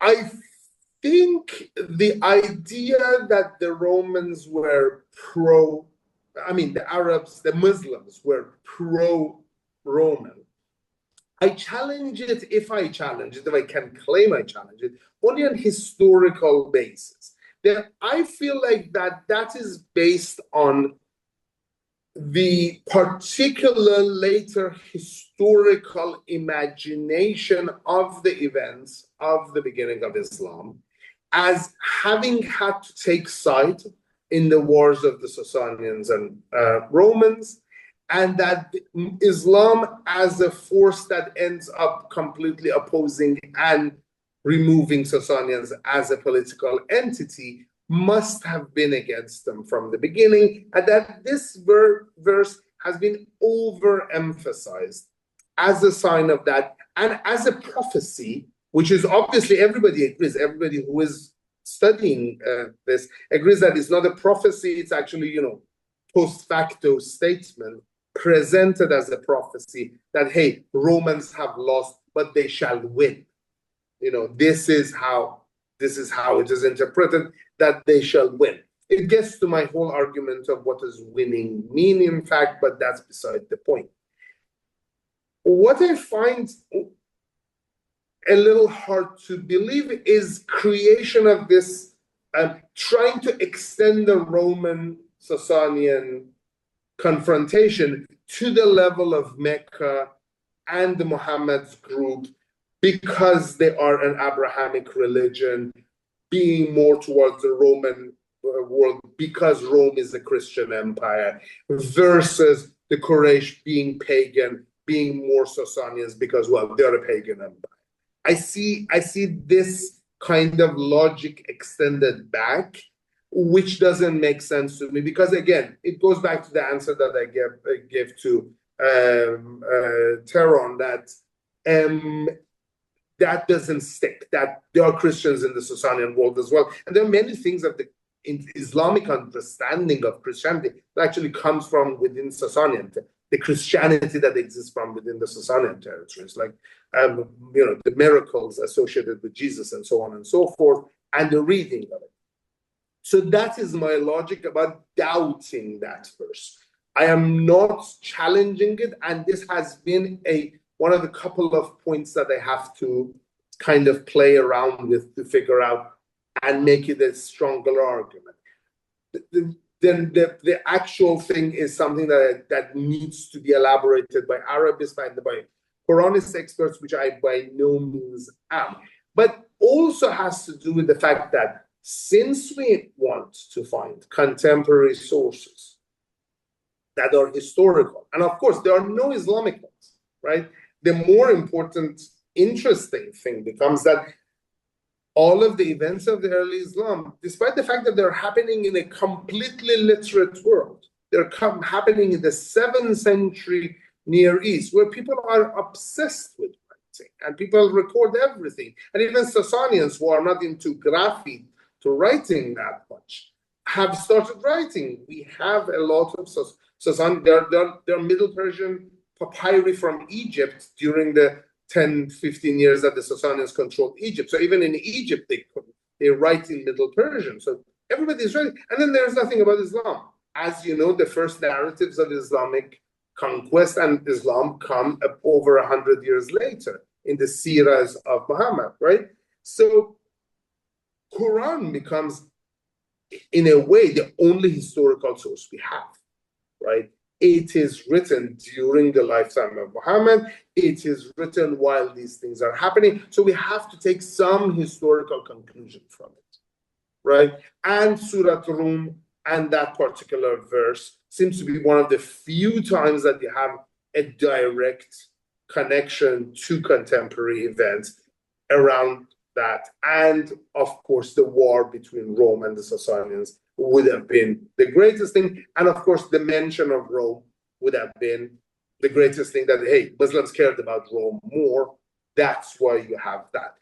Historically, I think historically, when you can interpret that in many, many different ways. And if you, for example, put it in the context of the Ghazwa of Tabuk, and the fact that Muhammad again is going to meet the Romans, it doesn't seem that Muslims were that hot about the Romans at all.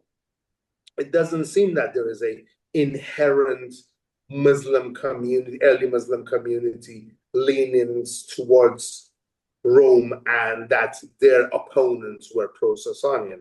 I think the politics of both the local Arabs and the greater Arab world, and of course between the Sasanians and the Byzantines, was a lot more complicated.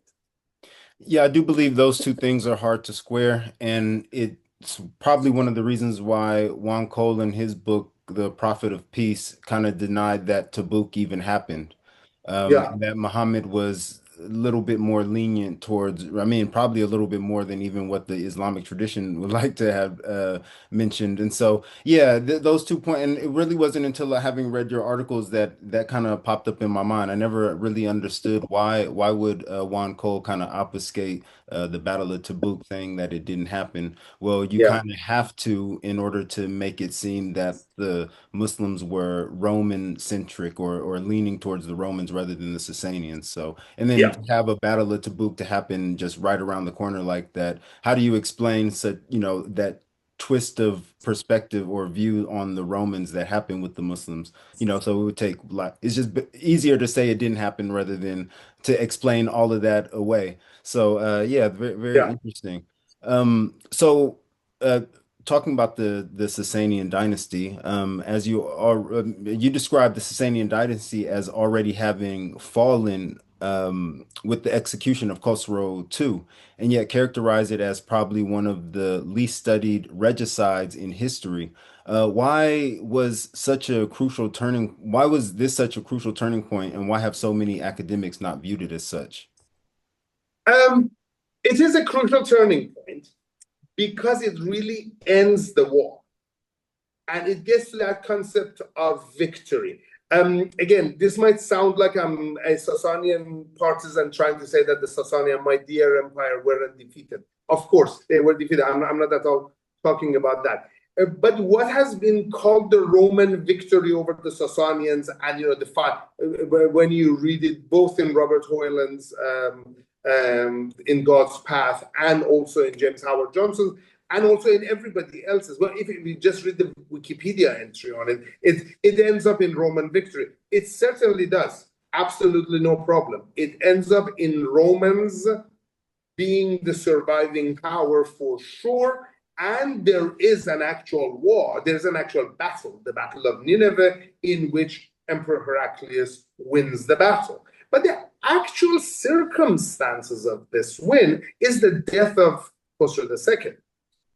Sasanians don't get greatly defeated in a war and then driven beyond the borders of a city and the city put on siege, and then the emperor or the commander being given to the winning commander. And none of this really properly happens. What happens is the defeated Nineveh seems to have pushed over the limits of acceptance of the Sasanian nobility for after having gone through about 20 years of war and being just done with it. And if I have written a paper about the terms of the trial of Khosrow II, what are the grievances brought against him, how he defends himself, and how his defense is like accepted and not accepted, and then he's executed. And that shows that the Sasanian court was ready to get rid of him. And killing him, executing him, essentially ends the war. And that's the event. And I just think that that just deserves a lot more attention. And the fact that after that, since from 628 to 637, when the Muslims come and when Ctesiphon is conquered, there is no Sasanian government anymore. It seems to be that every 6 months or a year maximum, there is a new claimant. I think the best explanation for the number of claimants is that not all of them rule in the same city, that not all of them are in Ctesiphon, that there are claimants popping up all around the territories, that it seems like Yazgad III, the last emperor himself, is actually growing up in Pars in southern Iran, in the city of Istakh, which is the city that Sasanians originated from. So all of this seems to be that 628, death of Khosrow II, really destroys any control that the Sasanian dynasty has over the territories.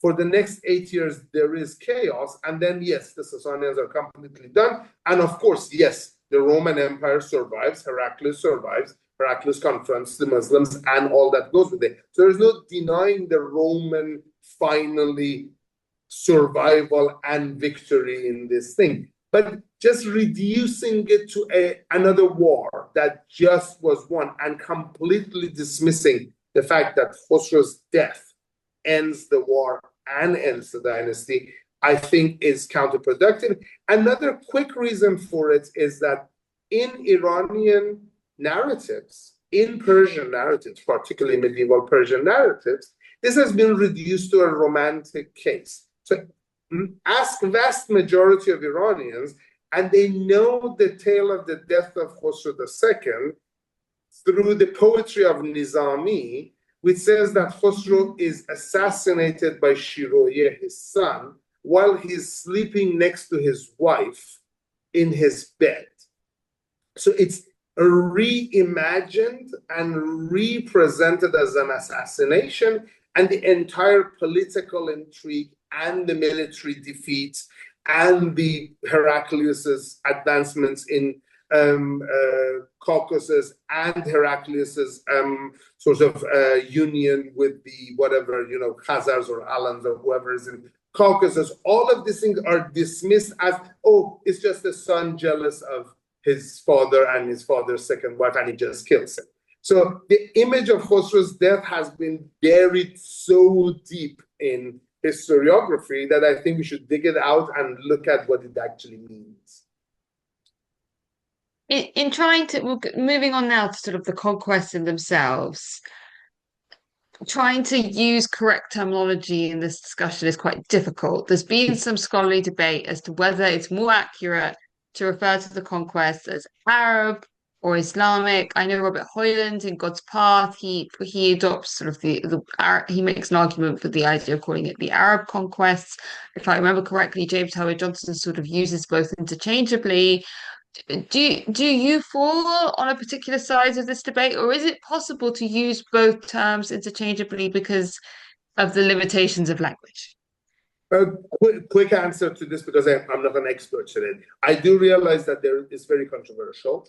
I have asked Robert about his use of it, and I think his point that the early conquests are certainly driven by Arab tribesmen is very valid. I think it also works for my argument that we should be thinking of Arab mercenaries as the first wave of the conquest. I don't fall on either side, because it would then ask the question of when does Islam become Islam? And from what point onwards can we call people Muslim? Which then obviously gets to the arguments that Patricia Crone and Fred Donner and many other people have had about what Arabness means, what Islam means. And again, now we have, I'm mentioning Peter so many times, Peter's ideas of how Arabness is even defined, and so on and so forth. I call it the Arab-Islamic conquest, if I call it anything, or I just use the Arabic word futuhat, because as much of a cop-out that the answer is, it kind of solves it, because when you talk about futuhat, it means you are talking about the things that are mentioned in Arabic sources, whatever they are, the futuhat. So I just use the word futuhat, but I don't fall anywhere in the. I sometimes agree with the Arab side, sometimes I agree with the Islamic side. I would just say Arab Islam. And what do you make of Patricia Crone's rather unique view, advanced in her book, The Nativist Prophets of Early Islamic Iran, that the key factor in the inability of the Sasanian Empire to withstand the Arab invasion was their location or the location of their capital? I love that question, and that requires an entire podcast, Mr. Paul, and really hard to answer. Simply put, I disagree. And as much as I had a place to say, I did say this to her before she died because she was kind enough to share a pre-publication version of the book with me. And that was the thing that I wrote on the side, that I think that is very much influenced by a modern understanding of an empire center, and by a Roman understanding of an empire center. I actually even doubt that we should be really calling Ctesiphon the capital of the Sasanians. The concept of the capital as we're understanding it in the Roman and later modern world, I think really, really needs to be worked out. But I'm not alone in suggesting that Sasanian attention to Ctesiphon as their capital is a late event. Michael Shenkar in Hebrew University of Jerusalem, who looks at it from a archaeological, art historical point of view, also has the same suggestion. And I think it is valid to think that the Sasanians were not necessarily so strongly centered in the Mesopotamian region, in Iran, in Asuristan, as they called it natively, even though at points it seems to have been called Dili Iran Shah, the heart of the empire of Iran.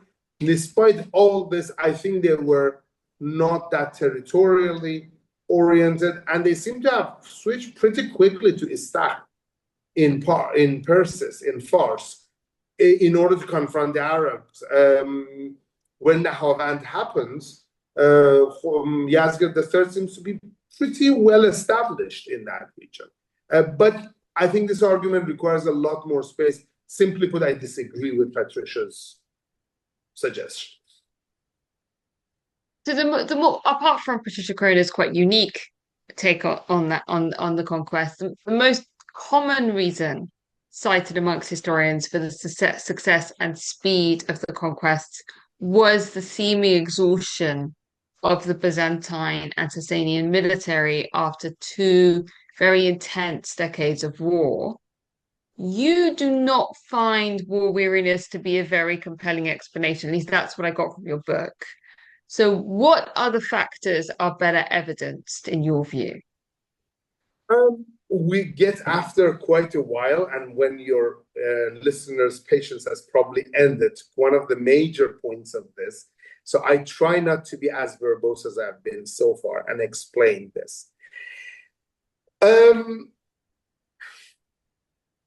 I believe that the conquests are put in the terms of triumphalist narratives of an outsider population's success unfairly towards that outsider population.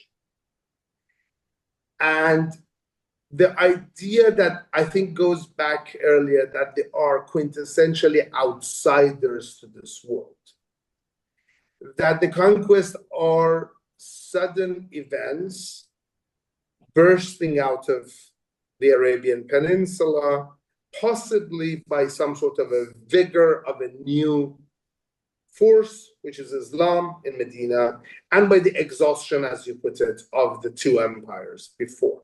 First of all, don't have time to go through it and really much, but there's very little evidence of the exhaustion of the two empires. That's another thing that redoing of the whole thing, that, you know, the Roman conquest, Roman victory, Sasanian sort of defeat, and that despite the fact that, again, just I repeat, I don't mean it in like Sasanians were great, is that the war ends in a sort of a sudden turn. There is no long battles going through the Byzantines conquering each one of the previously conquered territories one by one, taking each one of the provinces, each one of the cities back, with long drawn out sieges and battles, and soldiers getting tired, and mutiny in the ranks, and things of the sort. It really ends rather quickly, right? Up to 626, there seems to be Sasanians seem to be simply in control. They are fine. Things are going naturally. The Byzantine, whether Heraclius tries in 624, 625 to do some campaigns in the east, as Professor Howard Johnson puts, and I kind of disagree. I think that's a historiographical thing. But again, it's very limited. It's in Eastern Anatolia. It's in the Armenian region. Then doesn't work. There is some Constantinopolitan activity, particularly Avars trying to conquer Constantinople. But again, we don't hear of any big fights in Syria, in Cilicia, in Palestine, in southern Syria, in Egypt, none of these. And then the events of the last 6 months happen so quickly, and again, so in such a limited area, because Heraclius all of a sudden appears in Armenia, in the Caucasus, routes a couple of Sasanian armies over there, reaches Darband in Dagestan, the border point between the Sasanians and the other side, the world on the other side. Apparently reaches some sort of an agreement with, let's call them Khazars, Alans, whatever, people at the other side. They come in, they devastate the northern part of, but if you look at it again, the map, in a very limited area, the Tiflis, Tbilisi, northern Armenia section. Then he comes down, he defeats the Sasanians in one battle in Nineveh and goes back and burns Shiz. But it's really limited Caucasus. And then as soon as Khosrow is dead, Heraclius doesn't go again, take back the control of each one of the provinces in Syria and go down to southern Syria and take Palestine and then go back, take Egypt. He just goes back to Constantinople immediately from Armenia. If you follow that section that James has in his book, that he basically maps out exactly Heraclius goes back, he just goes back. And Sasanians just withdraw. And the entire thing for the rest of it is actually just through agreement. Shiroya just agrees to give some land back. And anyway, our evidence, which is Chronicon Pascale, ends, sort of cuts off, because we don't have the last few pages of Chronicon Pascale. In the middle of the negotiations, everything, all the territorial exchanges seem to be happening through negotiations. There are no wars. There are no grand wars. So evidence for exhaustion of both empires, particularly their armies, I don't see it. And then there is another great part of it, is that the Sasanian army, the Sasanian treasury was, the three grand reasons are given: that the armies were exhausted, the treasury was depleted, and that the Zoroastrian priesthood was too oppressive and people weren't supporting it. These are the three main reasons always presented. The army one, I guess this is my argument, that wasn't really the case. Zoroastrian priesthood, I think I earlier mentioned that it's not really there. The treasury, one of the terms that Shiroya and his court have against Khosrow in the trial is the treasury is full of money, and you keep it there, and you refuse to distribute that wealth among your sons and the members of your court and the grandees. And Khosrow's defense is, you stupid Shiroye, that money is there for the winning of the war. The reason we have been so successful in the war is because the treasury is full. Be careful, don't give that money away. All of these grandees want you to open the treasury and give them the treasury and deplete the treasury. Don't do it.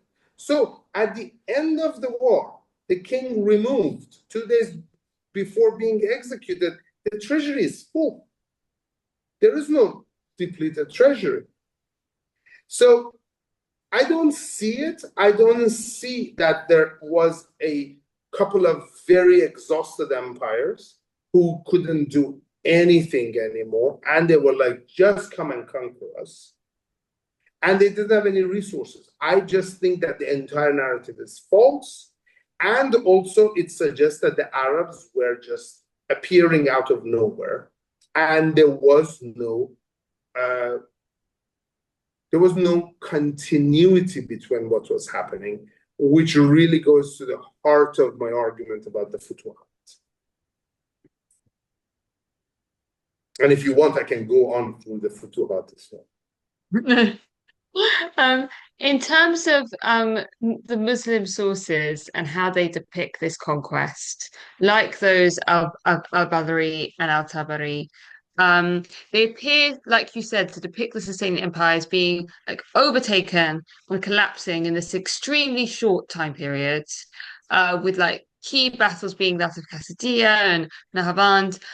How accurate is that narrative in your view? Did victory come that easy? How long did a Sasanian state coexist with an Islamic one?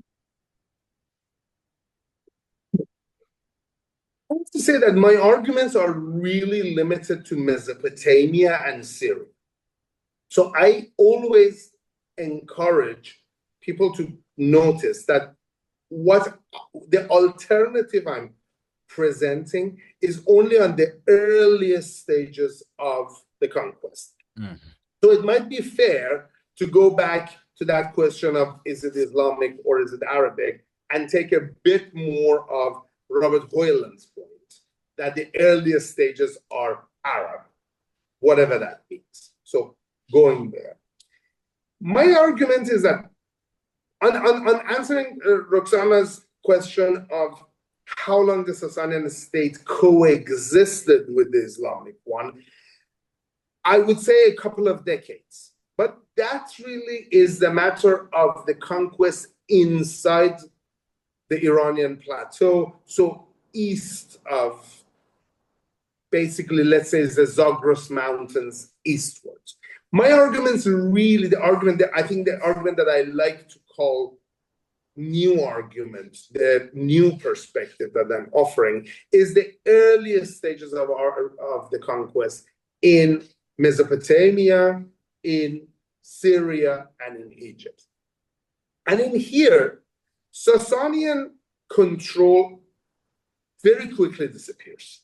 So it's fair in those narratives. I think it's accurate what Baladuri and Tabari and others tell us, that the Muslims come in, they defeat whatever armies they see pretty quickly. Of course, there is exaggeration, and everybody acknowledges that there are a lot of exaggeration. Muslims are always these grand, righteous people.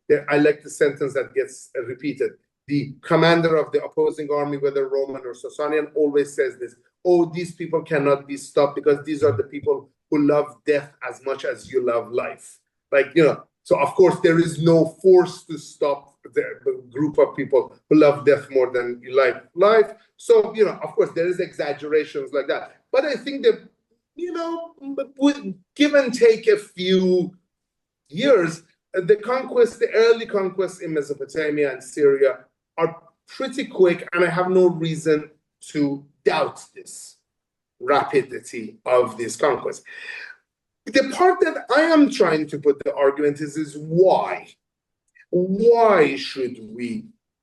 How can we make sense of empires? And if you accept my view in answer to Roxana's previous question of there is no exhaustion, there is no depletion of the territory, the treasury, and there is no grand oppressive sort of Zoroastrian priesthood. Why does this happen? My answer to this has been that the Arabs are not outsiders, that the Arabs that are doing the conquest are not coming from the middle of the desert. Not that some of them are not coming from the middle of the desert. Of course they are. But first of all, the desert is not such an outside area. It's not like that the desert is over there, again, the view of the Bedou, and, there are people over there. There are no Arabs coming from the desert zone. Yes, they are as well. But my suggestion is very simple. If we look at the Sasanian-Byzantine wars, again, from a geographical point of view, all of the Byzantine sources and Armenian sources and everything that we read about this conquest are talking about the northern theater of war. They are talking about Armenia, they're talking about Nisibis, Daras, conquest of, generally Syria, which is Edessa, then towards Antioch, then Cilicia, then threatening Constantinople itself. And in the narratives, the further south you get, the more inaccurate the conquest of the Sasanians get. By the time you get to the conquest of places like Damascus and Jerusalem, it becomes very schematic.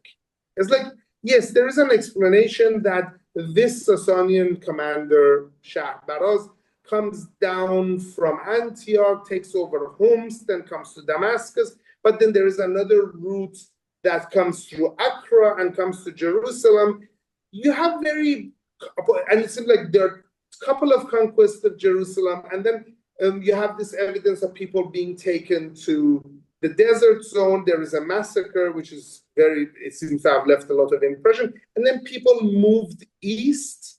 And then earlier on, we have had this narrative of the conquest going to the west again and treasures being shipped east, but they seem to be getting shipped east in the desert zone. And then we have archaeological evidence for the building of fortifications west of the Euphrates, but in the Syrian desert zone. And I have an argument that I probably shouldn't bring on here of Sasanian presence in, again, the desert zone and in the road that goes directly west. My suggestion is that we are looking at these things from the Byzantine point of view. And sources such as the Chronicon Paschale, which is one of our major sources. So 7th century being silent is actually even true in the Roman world.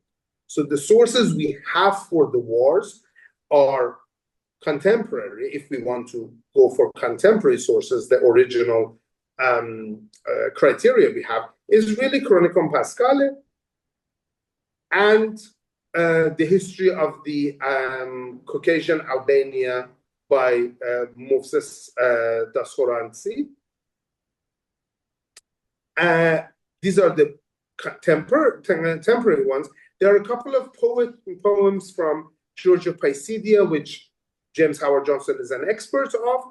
And what remains are much, much later compilations in Byzantine sources that have collected earlier sources, some of which we try to recreate through these later Byzantine sources. So even Byzantine sources are very quick.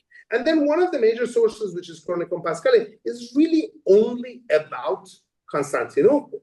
It really is not concerned with anything else. It's a history of Constantinople, right? That nobody writes about this southern area. Nobody even really writes about the area to the north that much. But southern area certainly gets short-shrifted, as if things that are happening that are not important. And we have evidence from earlier periods that Sasanians do care about this desert zone, other than the fact that you have the Nasrid-Sassanid confrontation there. And I think the Sasanian removal of the Nasrids has actually something to do, not with the religion of the Nasrid king, but the desire of the Sasanian emperor to have direct control over the desert zone. But we have also had evidence, as I said, mentioned even 100 years earlier, of the Sasanians conquering and attacking parts of the Roman territory in a temporary sense through the desert zone. So my suggestion is that the desert zone was a theater of war. It's very simple, that the entire war that we are talking about doesn't happen only in the northern theater of war. Sorry, I'm in Dubai and there was the Adhan. So I didn't want the word there. No, we didn't hear anything. It was fine. You didn't hear. I'm just stopping it. So my entire suggestion is that yes, there is a southern theater of war. That Arabs who live in that region, who live in southern Mesopotamia, who live in the Syrian desert, who live in Palestine, who live in this area, aren't necessarily involved in these things. That there are certain Arab tribes that are fighting. And of course, these Arab tribes are also somehow in communication with the people in Hijaz. And they have participated in the wars. And a few of them, my favorite is this character, Muthanna ibn Harith al-Shaybani, who is a Shaybanid, by the way, the same tribe that defeats the Sasanians in the Battle of Duqar, remember, the same tribe. He is very clearly in Islamic sources to be from there. He's not from Hijaz.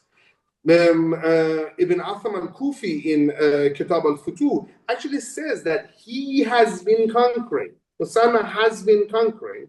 People like Musanna ibn Harith al-Shaybani, who is from that region. And as I said, Ibn Atham al-Kufi actually says that he is from that region. He writes a letter to Medina, to Abu Bakr, and says, hey, I have been going around and defeating various little Sasanian troops, and Sasanians seem to not exist anymore. Their territories seem to be just laying open, right? We just seem to be going through. How about you send me some people to support me?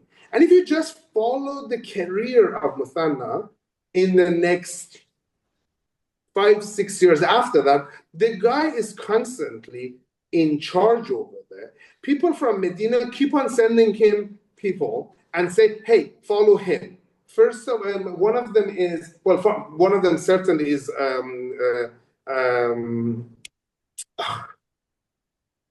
Khalid ibn Walid, certainly, but I think the other one is Ammar ibn Yasir. These people can, and the son of Hatam, Hatam Atai. So these people keep on being sent by the Medina people, and they keep on writing to Musanna that you should follow these guys.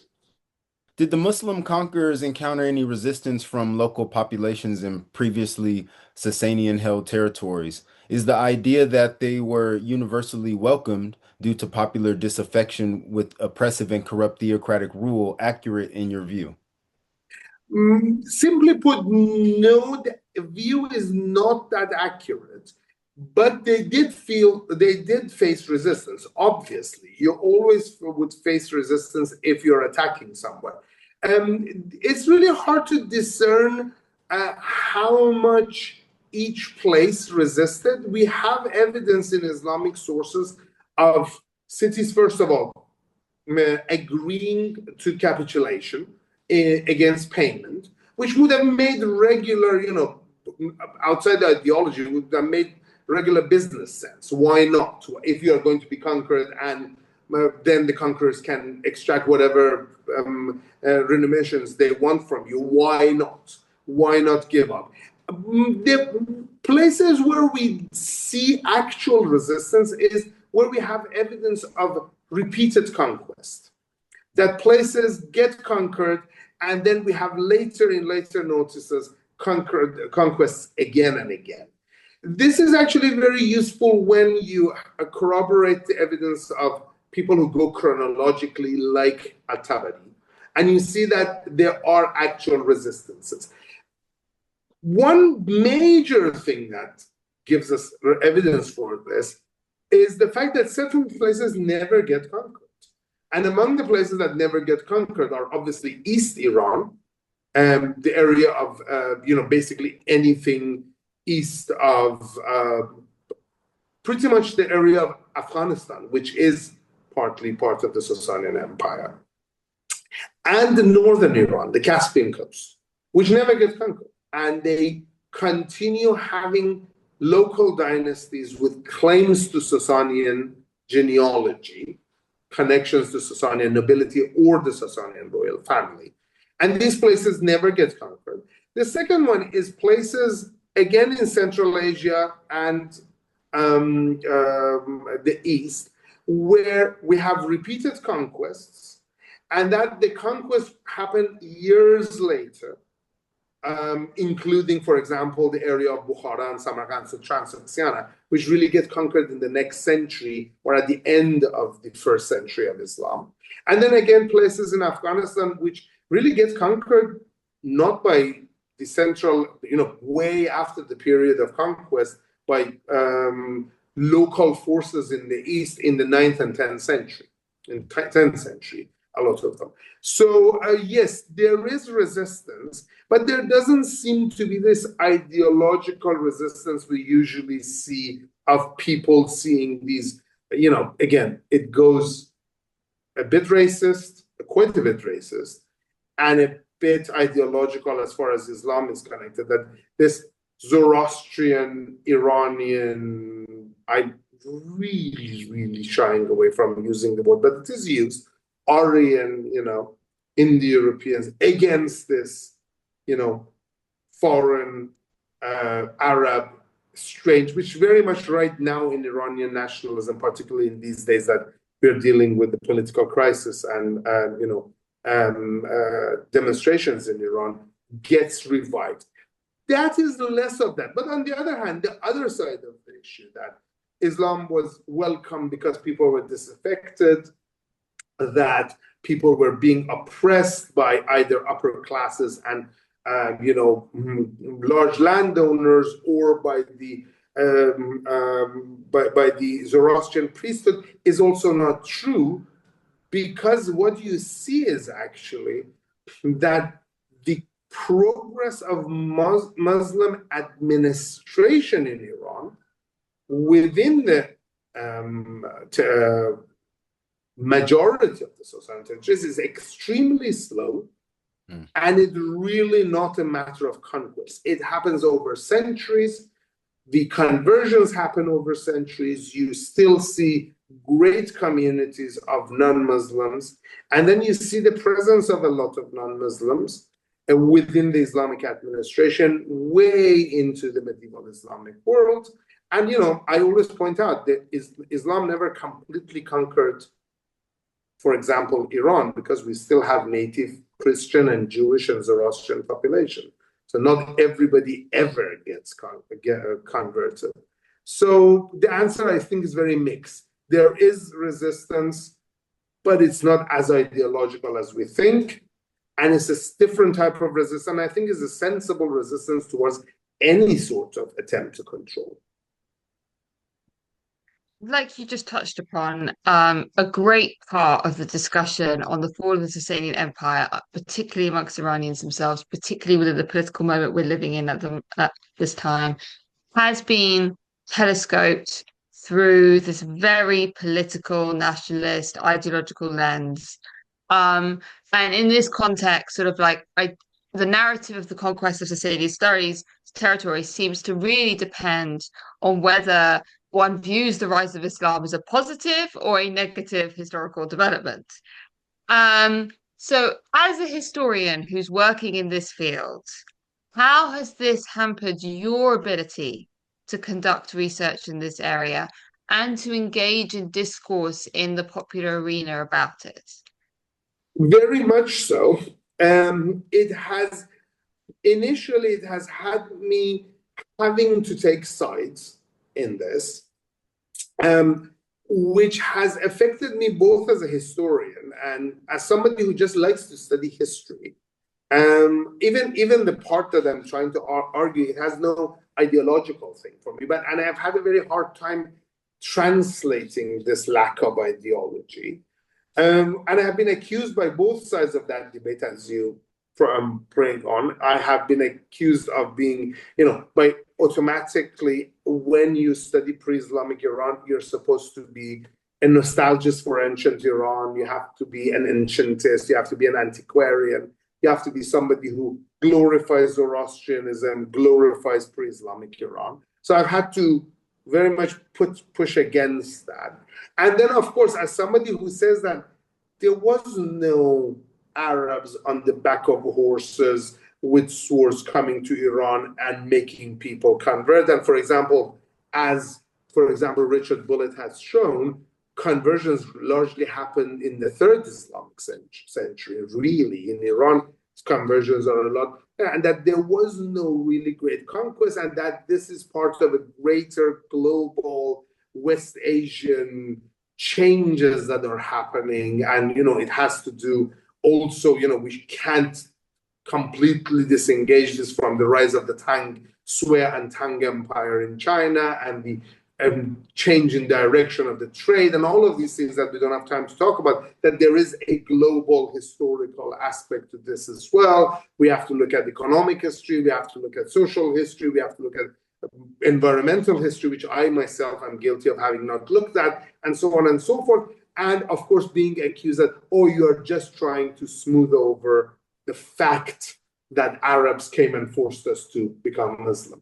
So it has very much affected me that I have to thread a very thin line of not being accused on either side of any of these things. And sometimes my approach has been, well, who am I writing for? After all, I'm writing for historians. And that part, that I shouldn't get. That part has come to something that, an anxiety that you probably have seen throughout our interview as well, of being accused by my colleagues, not explicitly, but implicitly, and assume that, of course, you are an Iranian historian, so you're trying to defend your empire. And I constantly have to say that, the first ever academic paper I wrote was about Charlemagne's battle with the Danish kingdom over a port in northern Germany. That I'm just a late antique nerd. That's what I like. It just happens that I have better access. I wish I could do Chinese history. As you probably found out, I'm in love with Chinese history. If anything I'm trying to defend would be the Chinese. So this has been a very problematic road to navigate. Of course, all of us historians have those problems, probably not the people who work on the history of food, which sometimes I think is the road I should have taken. But in general, this is a problematic thing that you have to deal with. And then when you get to periods such as right now, every single word I say in social media is scrutinized, and I'm cursed on all sides, obviously. So it is not very pleasant at points, but it is rewarding. It is interesting to see that the things that I've been saying in the past 15 years, and I have been saying it a lot in Persian. So interviews such as this, I have done quite a few in Persian.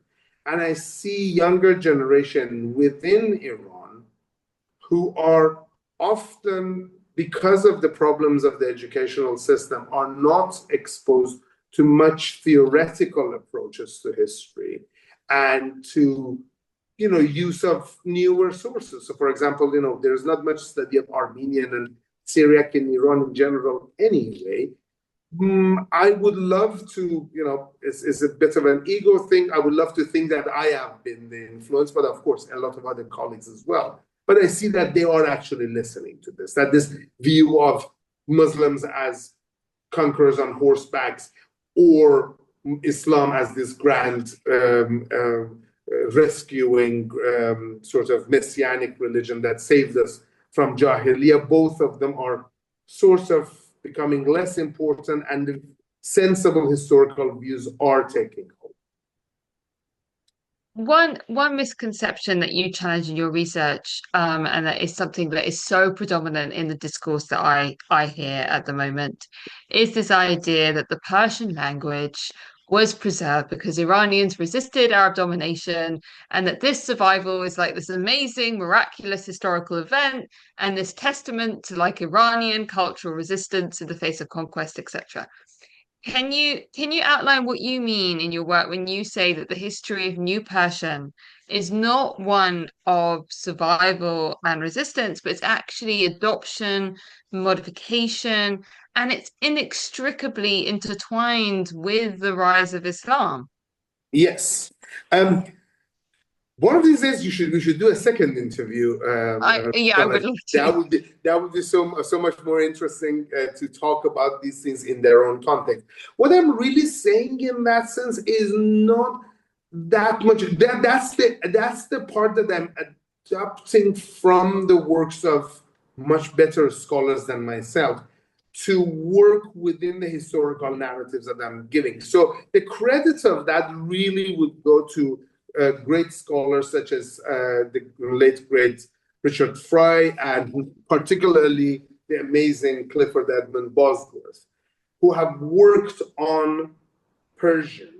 And it has something also to do with the rise of New Persian, which I have to say that we are understanding more of, because now we are in a very interesting sort of a moment in history, because a set of new documents have emerged, literally, and they are emerging on an everyday basis, in the sense of a couple of weeks ago, yet another one was found in New Persian, in Middle Persian, in late Middle Persian, under the Islamic rule, from the 1st century of Islam and a bit after, which is helping us understand the development of Persian a lot better, and also Eastern Iranian languages such as Bakhtian and Sogdian, which I wrote a bit about in one of my papers that came out last year, and so on and so forth. So we are in a very good period to learn more about this. But my suggestion is basically against an old and very pervasive and popular supposition that when the Muslim Arabs come to Iran, in the same way that it is imagined that Islam is imposed, that the Arabic language is also imposed. This has been very much strengthened by, I think, what I think is a misconception that the Umayyads were an Arab-centric, even Arab nationalist, proto-nationalist force, which were trying to push away anything that wasn't Arabic and Islamic, and particularly something as strong as, the glorious Iranian culture. And so they banned Persian. That Persian was banned.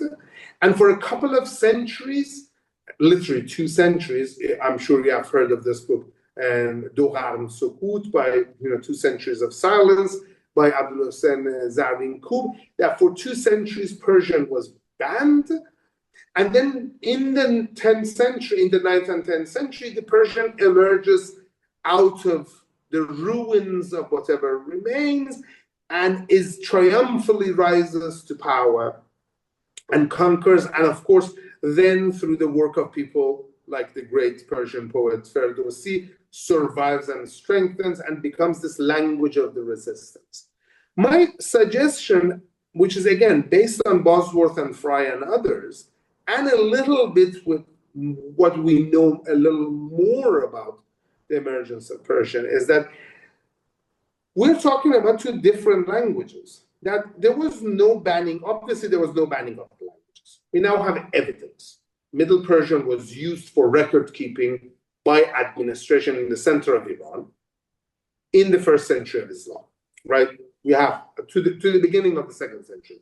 So there was no evidence for language having been banned. It has never been mentioned either. There is no Islamic source that the language was banned. What we have is Baladuri saying that Hajjaj ibn Yusuf changes the Diwan language of Iraq from Persian to Arabic. It never says that he banned it. It just says that he changes the language to Arabic, that other people speaking Persian is fine. So we know, for example, that for the 1st century and Islam and so on, Persian was written in the form of Middle Persian. The problem is the issue of how do you tell languages apart? Most people, most English speakers, if you ask them, well, maybe not in Britain, but certainly in America, if you ask them about Old English, they think of Shakespeare, right? Linguists would tell you Shakespeare is New English, and so is us, right? Old English is Beowulf, Middle English is Chaucer, right? People don't know these differences. What makes Middle English, how exactly does Middle English become modern, New English? Well, we have an answer for that linguistically, is the vowel shift, but that doesn't matter. The linguists don't know this stuff. Regular people don't, right? Regular people don't care. The difference between Persian and Middle Persian really seems to be in writing. That yes, in the 9th and 10th century, Arabic script gets adopted for writing of this language, which obviously is based on the earlier version of the language, which is Middle Persian, and it was written in the Pahlavi script, which by this time was preserved for certain class of people, certain scribes, certain priests, certain people who could write in that script, kept that to themselves. There's all evidence that Persian, from a parallel dialect of that Middle Persian, was developing, was adopting words from Arabic, from Turkish, from Sogdian, from Bactrian, so not all of them non-Iranian languages, some of them just East Iranian languages, which a lot of them we have, right? Adopting words, adopting even sometimes grammatical forms, but less so, some morphology, but less so, mostly borrowing words. And it was developing as a language of the everyday speech among the people who might have spoken officially in official capacities in various languages, including Arabic. Sometimes in the end of the 9th century, beginning of the 10th century, this spoken language is committed to writing in Arabic script, and then becomes the language of the Samanid court in Central Asia, based in Bukhara. And that's why it becomes the language of translation of the Quran and translation of the history of At-Tabari, and then the poetry of Rudaki, and then the language of the Shahnameh of Ferdowsi, and so on and so forth. That it's just, we're just talking about a period where a colloquial language becomes a written and official and literary language. That there was no banning of it, and that the formation of that colloquial language and its move from west, because obviously it is the native of the area of southern and western Iran, and the name Dari, based on what Ibn Mughaffa says and later Ibn Nadim says, seems to be related to the Darbar, the court in Ctesiphon. So it seems to have been the language of communication in the streets, which is then getting developed by borrowing from Arabic and borrowing from all of these languages, and then arriving in Central Asia in the 9th and 10th century and becoming the official language. And in order to end my rant, I will give you a very funny evidence for the existence, for this language really being the language of Islam and the second language of Islam. My suggestion is that this colloquial language is a language in which Islam spreads east. That there is no evidence that the entire Sasanian Empire spoke Middle Persian. I talked about it. There's no official religion, in my opinion. There's no official language. There is no Latin in the Sasanian Empire. East of the Sasanian Empire, people are speaking Parthian. In the north, they're speaking something that we don't know the name of. And further east, they're speaking Bactrian and Sogdian and everything, right? Sogdian is the language of Samarkand and Bukhara at that time. Now, I give you my anecdote at the end. 724 or 728, my memory is failing and I've been talking too much to remember anything correctly. But anyway, in Tarikh Bukhara, which is a history originally written in Arabic, then later translated to Persian, there is a tale of the conquest of Bukhara by Qutaybat ibn Muslim, who is the commander sent by the Umayyads to conquer Transoxiana. He arrives in Bukhara, he builds a mosque, and then he offers anybody who attends the Friday prayers in this mosque 2 dirhams for each attendance. So everybody who goes to this mosque is paid 2 dirhams. Now, the locals tell him, but we cannot do our prayers in Arabic. It's too hard for us. So Qatadah says, you can do it in Persian. Why? So far, first of all, allowed to do it in Persian, which is interesting for various Islamic theological reasons, but that means that the prayer exists in Persian. Somebody has translated the Salat already to Persian, right? So this is the first time. Now, the locals stand to do their prayers. However, somebody has to stand in the back of the line and shout and tell them when to bend down and when to prostrate, right? Because they don't know how to do it, like he's teaching it. He doesn't do this in Persian, he does it in Sogdian, the local language. So which means that the locals still are speaking Sogdian, they're Sogdian speakers. But they're allowed to do it, the prayers in Persian, which for them is more familiar than Arabic, right? So Persian is the language in which the Salat has already been translated.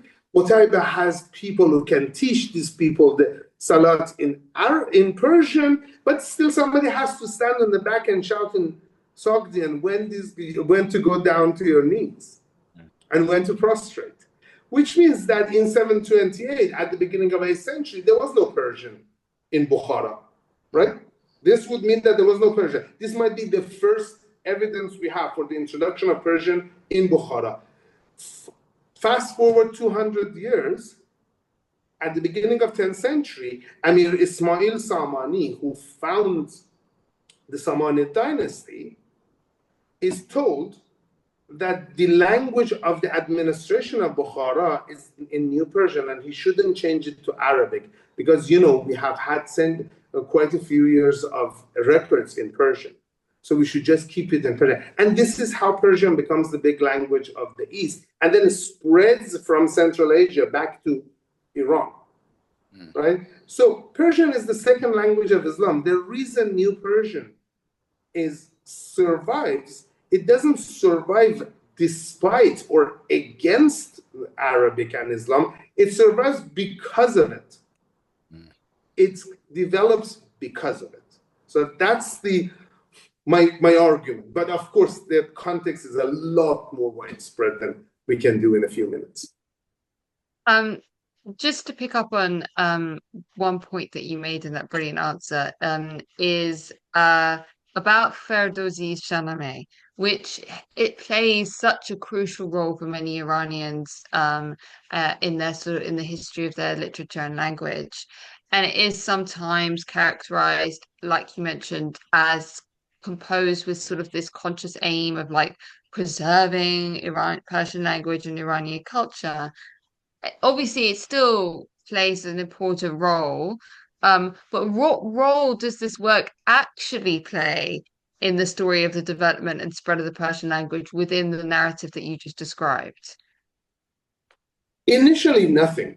And I'm sorry, I know I have already exposed myself to a lot of assassination attempts probably by saying this. Initially, nothing. Ferdowsi's Shahnameh shows the stage of maturity of the language.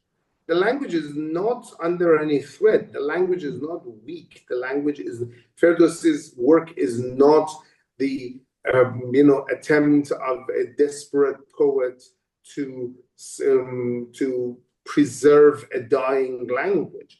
Ferdowsi lives at the same time as, even in the story of his life, as other poets such as Ferdowsi and Astridi and all of these other people.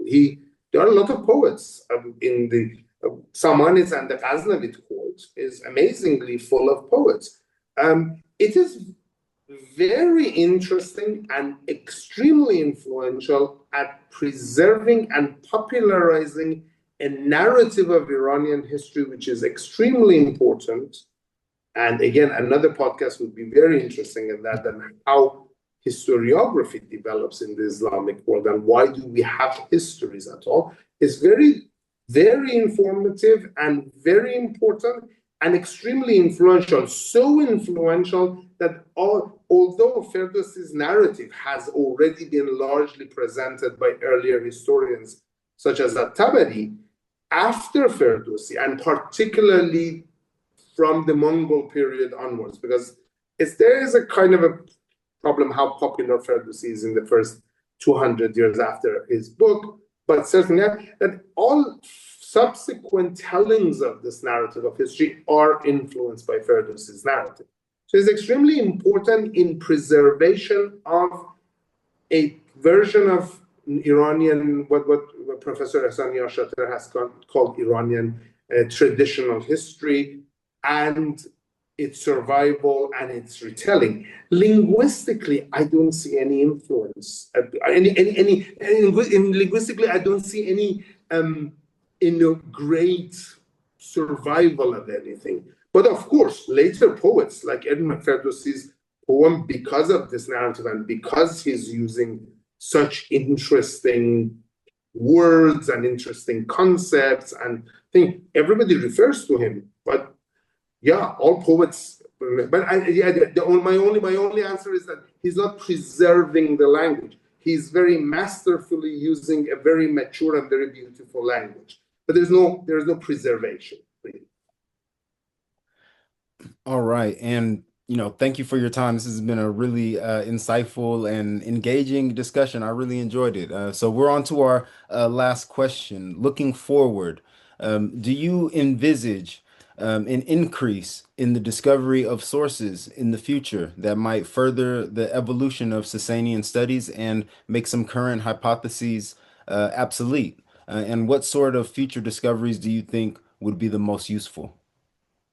Oh, I like asking a question, a historian to be a prophet. Um, um, yes, I do. But I also like to think that we don't need to find actual pieces of evidence. We will be, because as I said, as early as a couple of weeks ago and a couple of months ago, we have found really newer pieces of evidence. And I'm sure things such as written sources, I mean, like written, actual primary pieces of written sources and inscriptions, and certainly coins, which surprisingly I didn't talk about because I'm a numismatist and I love coins. But anyway, coins, all of these things will be found, and many of them will end up helping us change our view of Sasanian history, deepen our understanding of Sasanian history. But even without those, we already can do away with a lot of narratives. We can consider making a lot of older narratives obsolete by just considering the sort of sources that we do have, and we have either not considered deeply enough because they have been marginal to a lot of historical inquiry, or we have looked at them with ideological or anti-ideological, I would say, outlooks that has made us use them in a very limited manner, and they could be used in a much, much more open and interesting way. And from this, I mean things as widely known as the history of At-Tabari, which everybody refers to, but we still read through essentially Theodor Noldeke's 1879 translation and commentary on it. We still use that as the basis of our inquiry, and a lot of that has become so fundamental to our understanding of Sasanian history that challenging of it seems almost blasphemous, and of course shouldn't be so. So yes, there will be hopefully a lot of changes within Sasanian history, and I hope I'm alive long enough to see it. All right. And I mean, thank you for your time again. Before we take off, do you have anything coming down the pipeline? Any publications that we should expect? Anything for us to look forward to? Yes, I am basically working on two more articles exactly about this period. I'm working on an article on the role of the Arabs, so I'm trying to deepen my argumentation about people like Muthanna and others, the Arabs fighting on behalf of the Sasanians. And I'm also working on a much longer work on Sasanian economy in the last century of their rule, and answering your question of how were they preparing. If my idea of preparation is correct, is how were they preparing. So a couple of articles immediately. The idea is to write an entire book, like have published these things and then make them into a proper book and release it like that. And then we'll see where fate and sources and academic world takes us.